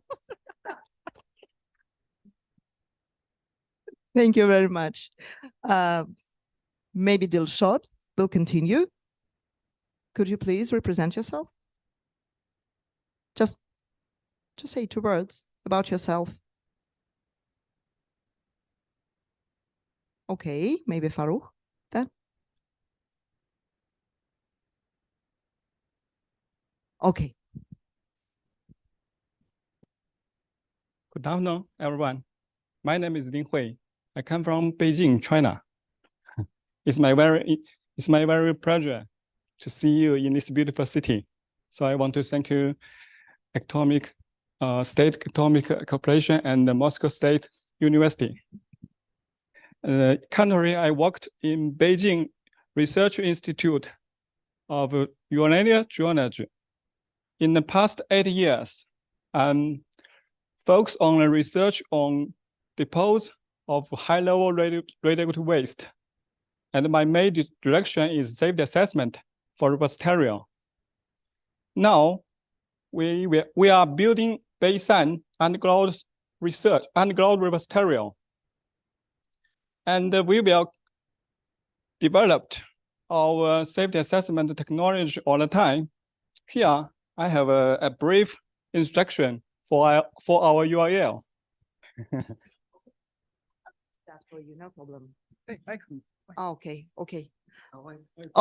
no problem. So if you're finished, I can ask somebody else to continue. Guys, yes, please. Yes, please, Amira.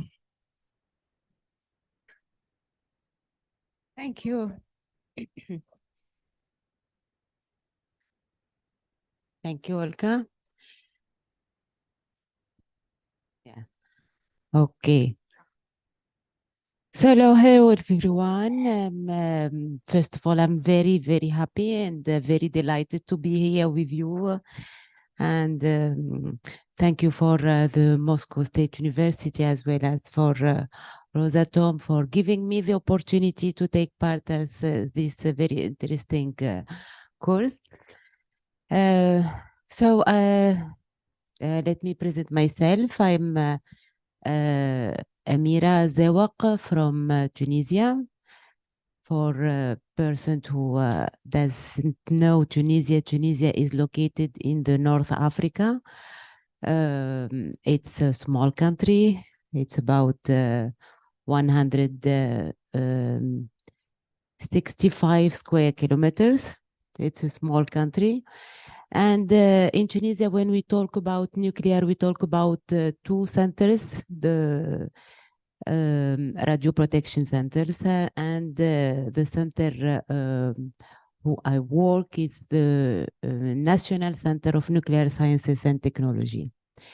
I'm an associate professor and I am a full-time researcher, and my field of expertise is all things related to the application of radiation technology for wastewater treatment, as well as for development of sustainable membranes, as well as all things related with polymer recycling.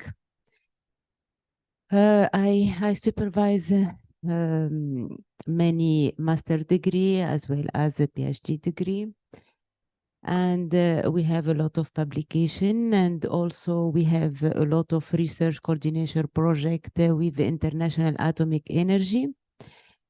So, by the way, if there are any person here who are interested for this kind of expertise, feel free to contact me, and maybe these courses will be the opportunity to create and to link some collaboration, especially with the Department of Radiochemistry here in the master in the Moscow State University.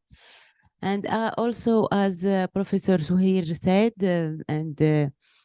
I remember that I met Professor Suhair in Argentina for the Women in Nuclear Conference in 2018, and she pushed me to create our chapters in Tunisia, and in 2020 this chapter was established, and we are working on the promote and to attract more women working in the nuclear sciences and technology. So, by the way, thank you very much, Professor Suhair, and we are proud of you. Thank you so much.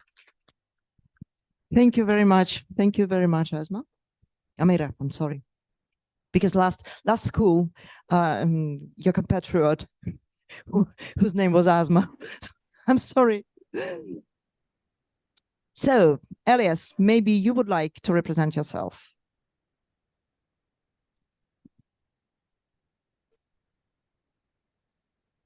Thank you. I'm also happy to be here because I even applied for the last minute. So my name is Simunga Elias. I'm from Rwanda, and I'm in 4th year in Obninsk. It's an international university, part of MEFI Moscow. My major is nuclear physics and technology, and what I would say in the field of nuclear physics and technology, I'm doing the research about radiation application in mining, specifically borehole logging, the way to use radiation like detectors that will help to determine where there are minerals and other kind of things where they can use radiation in safety for mining purposes. So also it's very helpful to get this kind of knowledge about radioactive management, waste management, because also Rwanda is planning to build research reactors, even a nuclear power plant. So we'll be needing this kind of information and materials for the future purposes about radioactive waste management. And another thing that I'm interested in my everyday life is programming. I like it. I know some languages, and I want in the future to use the two skills of nuclear physics and also of programming so that it can be helpful as an example in cybersecurity for nuclear facilities or nuclear programs. That's it. Thank you. Liz, I believe that this time we'll have a great team of bright professionals and bright personalities. I'm very, very pleased to get acquainted with you better than it could be seen from your, motivation letters. Okay, so maybe Denise, maybe you will continue. Yes, please. Doesn't matter. It doesn't matter. Hello, my name is Denis Artyomov. I'm from Belarus. I work at Belarusian NPP, deputy head of the radioactive waste management department. My work experience started at 2016. I started work in engineering for nuclear safety department and international safeguards. Now I change trend and work at radioactive waste. It's very important for me now because we now operating 2 units. Reactor we were 1,200. No, we were 1200, да? And да. Excuse me. Да. Yes. Thank you very much for organizing this winter school, and very important for language and new technology and interesting use of this era. And now we work with 12 at construction conception of decommission 2 units Belarusian NPP. It's planning to work for take system for financial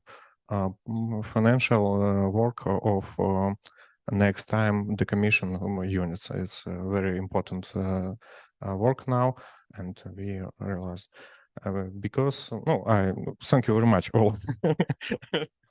Thank you, Denise. So I can't force you to step in here and to say something, but I would like to listen for your self-presentation, Olga. Of course, how could we miss you? Please, just for you to know, Olga is attending the 3rd school at the moment. So she already participated in 2 schools before. That's why we are very well acquainted to her. Hello, dear colleagues. I'm from Belarus. My name is Olga Urbanovich. I'm a PhD student of Belarusian State University, the Faculty of Chemistry, Department of Radiation Chemistry and Chemical Pharmaceutical Technologies. It's a very long name of our department. Though my research is not quite connected with radiochemistry, I study free radical transformations of some biomolecules. We just initiate these processes with radiation. But last year, I come to this school to escort a group of students from our department. And so I became the part of these events. And also, currently, I'm a teaching assistant at my department. Also, I teach laboratory classes on radiation safety. And also our department has some scientific laboratories on radiochemistry. And our department trains specialists for nuclear field, especially, of course, for Belarusian nuclear power plant. And so we are very interested in such events, and because we need some new knowledge, we need to share experience and to be aware of the latest developments in this sphere. And I think organizing committee, Moscow State University and Rosatom for organizing these events for participants for all countries. And it's important for us, for young specialists especially. I wish for all of us to gain some new knowledge and just to have a good time together. Thank you. Thank you very much. In fact, Andrei, I'm afraid nobody else would like to speak for themselves. Okay, I don't know. What will we decide? You know, actually, this self-representation part is always to get acquainted with you. We don't know, we are not eager to know all of your biography, but at least a couple of words, please. Thank you. Hello, my name is Nastya. I'm from Belarus. I work as a specialist in radiation safety and environmental protection at the Belarusian Organization for Radioactive Waste Management. I graduated from Sakharov International State Environmental University at the Belarusian State University. As for me, I think it's very important for gain experience in the field for radioactive waste management. Thank you for your attention. Nice, it was brilliant. So, who else? Alina?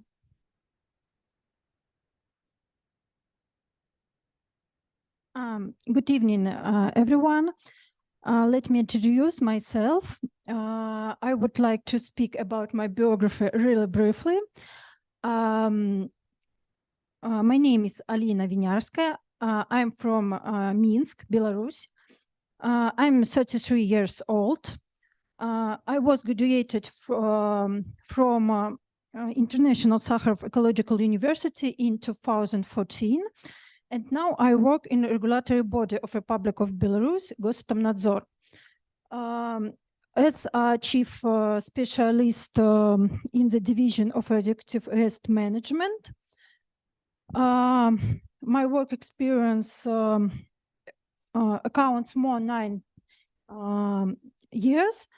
I have a lot of tasks, but in my opinion, my main responsibility it is a coordination of the activities of governments, body, and organization in the field of radioactive waste management.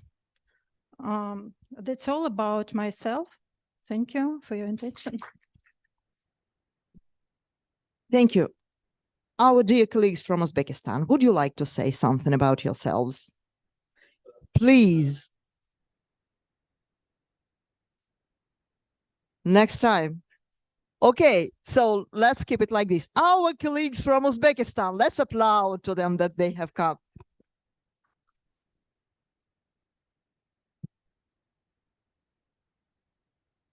Hi, I'm from Uzbekistan.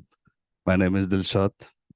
So I'm from Tashkent Institute Chemical Technology. So now our country wants to build new atom station. Yeah, that's why our department, industrial ecology, this school we need for wastewater treatment, for example. That's why we come to this school. I hope next time I tell about me. This time just short. I tell about myself. Thank you. You're more than welcome. So we still have some ladies from Belarus.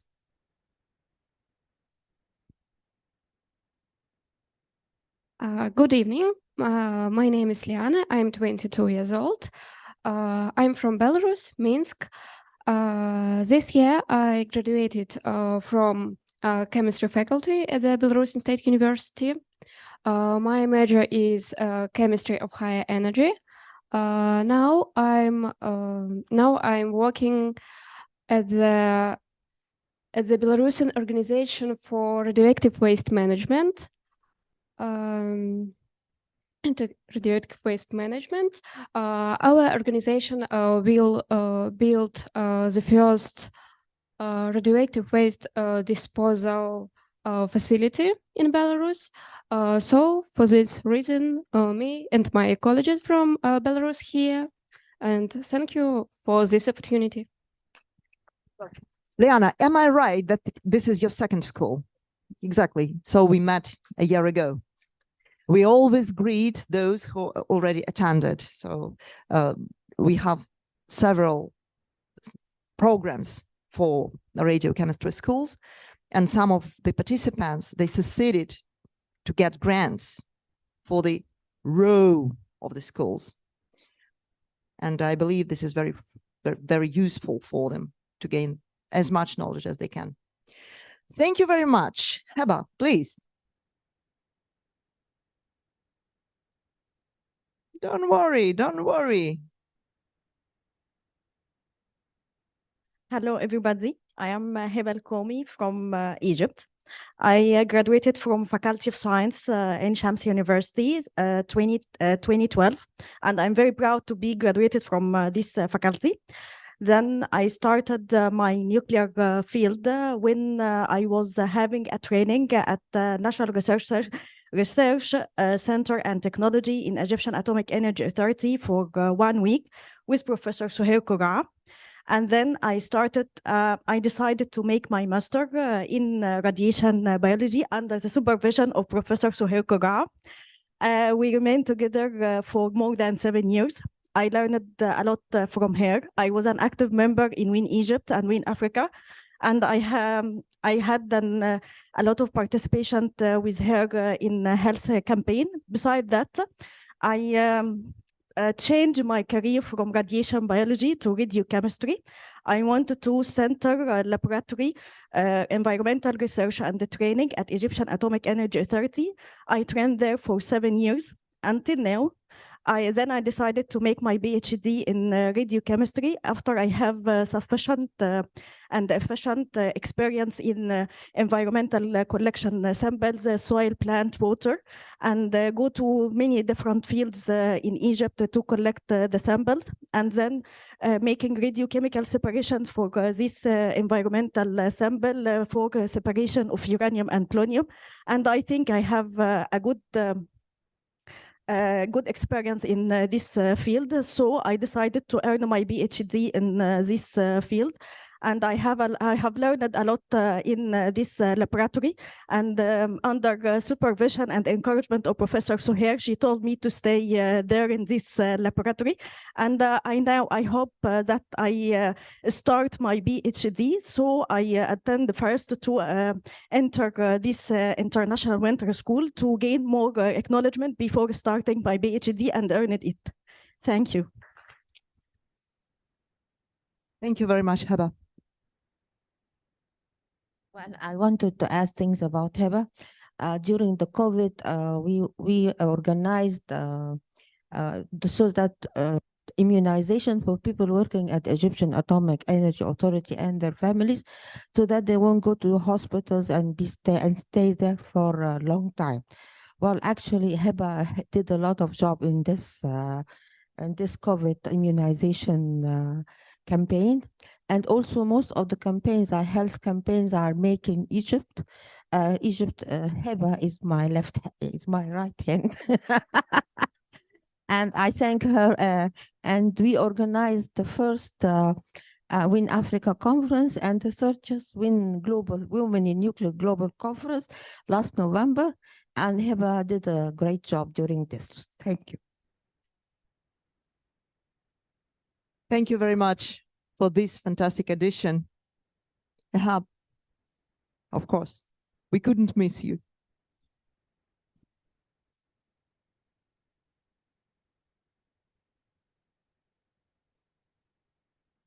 Hello, everybody. Firstly, I thank Rosatom and the Moscow State University for their invitation to me to attend this event. My back scientific, I have a bachelor degree from Faculty of Science, Department of Chemistry, and I have a master degree in organic chemistry, and also have a PhD in radiochemistry. I work in the start of my life in the Egyptian Nuclear and Radiological Regulatory Authority. And I moved after that to Egyptian Atomic Energy Authority. I work in the Department of Nuclear Fuel Cycle Safety. And I am also work in the laboratory.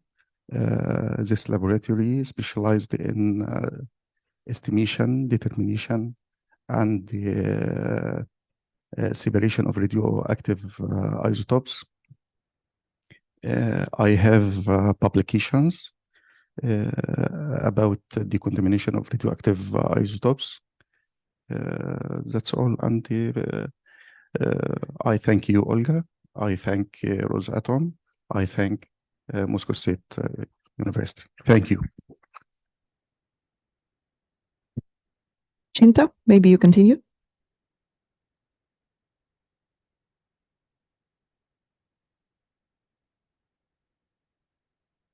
Hello everyone. My name is Cinta Wulandari. You can call me Cinta. Cinta in Indonesia and in English is love.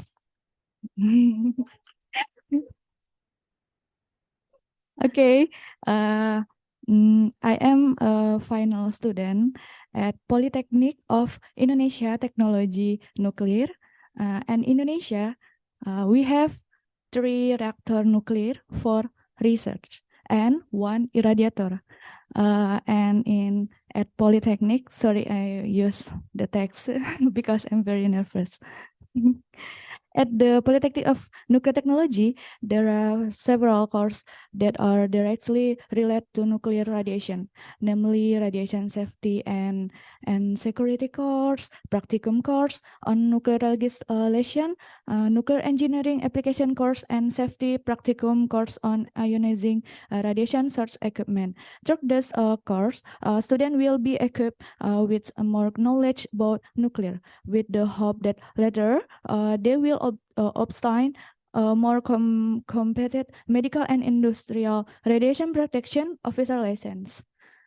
Through this course, I learned about nuclear technology application, how to make nuclear documents dealing with nuclear emergency, such as loss search, stock search, radioactive substance transport course whaling, decontamination, and swab test. See you. Sorry. Thank you, and nice to meet you. Thank you so much. Vladislav?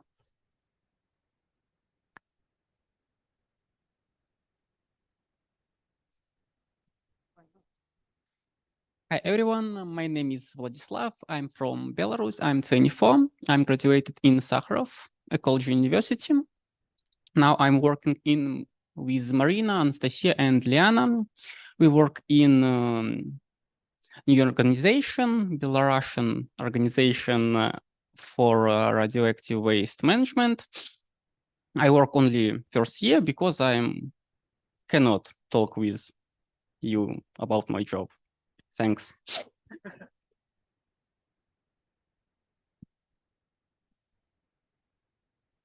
Okay. You can talk, but it's good that you can see and listen. I mean that there will be, I believe, a lot of useful information for you in this. This is it. Okay, Alessia? Good evening. My name is Alessia, also from Belarus. I graduated only 2 years ago from the chemistry department of the Belarusian State University, where I studied radiochemistry. Now I work as a lead specialist in our Belarusian regulatory body, the Department for Nuclear and Radiation Safety, in the sphere of nuclear radiation protection, emergency preparedness and response, and radioactive waste management. And I also have a degree in programming. That's why I help to support our programs that we use to predict dose rates that people will gain in case of the radiation incident.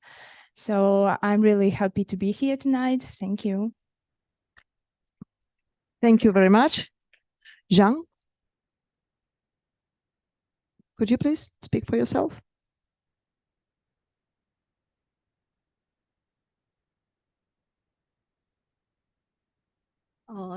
Good afternoon.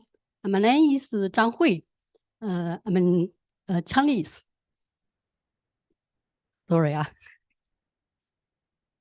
I'm from Beijing Institute Research Institute of Urea Geology. And my work is nuclear migration in deep geology dispersion of the high level radioactive waste.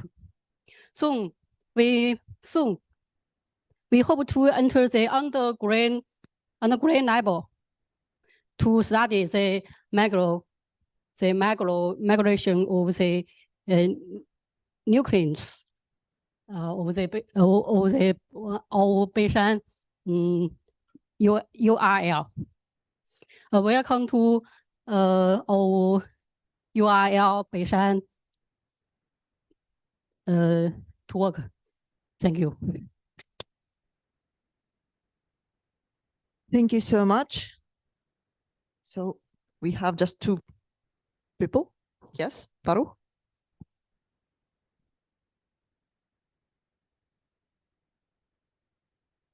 Hello there, colleagues. My name is Farouk Yitov. I am from Uzbekistan. I work Tashkent Technical Institute, Department Industrial Ecology. Currently, cooperation between Russia and Uzbekistan, development of atom energy is being carried excellent level. I am proud to participate in this course. Thank you very much for organization. Thank you very much, everyone. Thank you.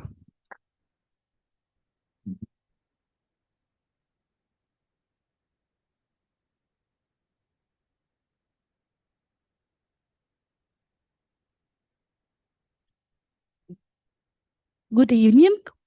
My name is Tatiana Lisyanovich. I'm from Belarus. I work at the Republic Belarusian New Enterprise for Radioactive Waste Management as a specialist. It's very important for me to gain experience in the field of handling, processing, and disposal of radioactive waste. Thank you for the opportunity. Nice to meet you all. Thank you so much. I believe we've done. Everybody had spoken for themselves. Great. So I believe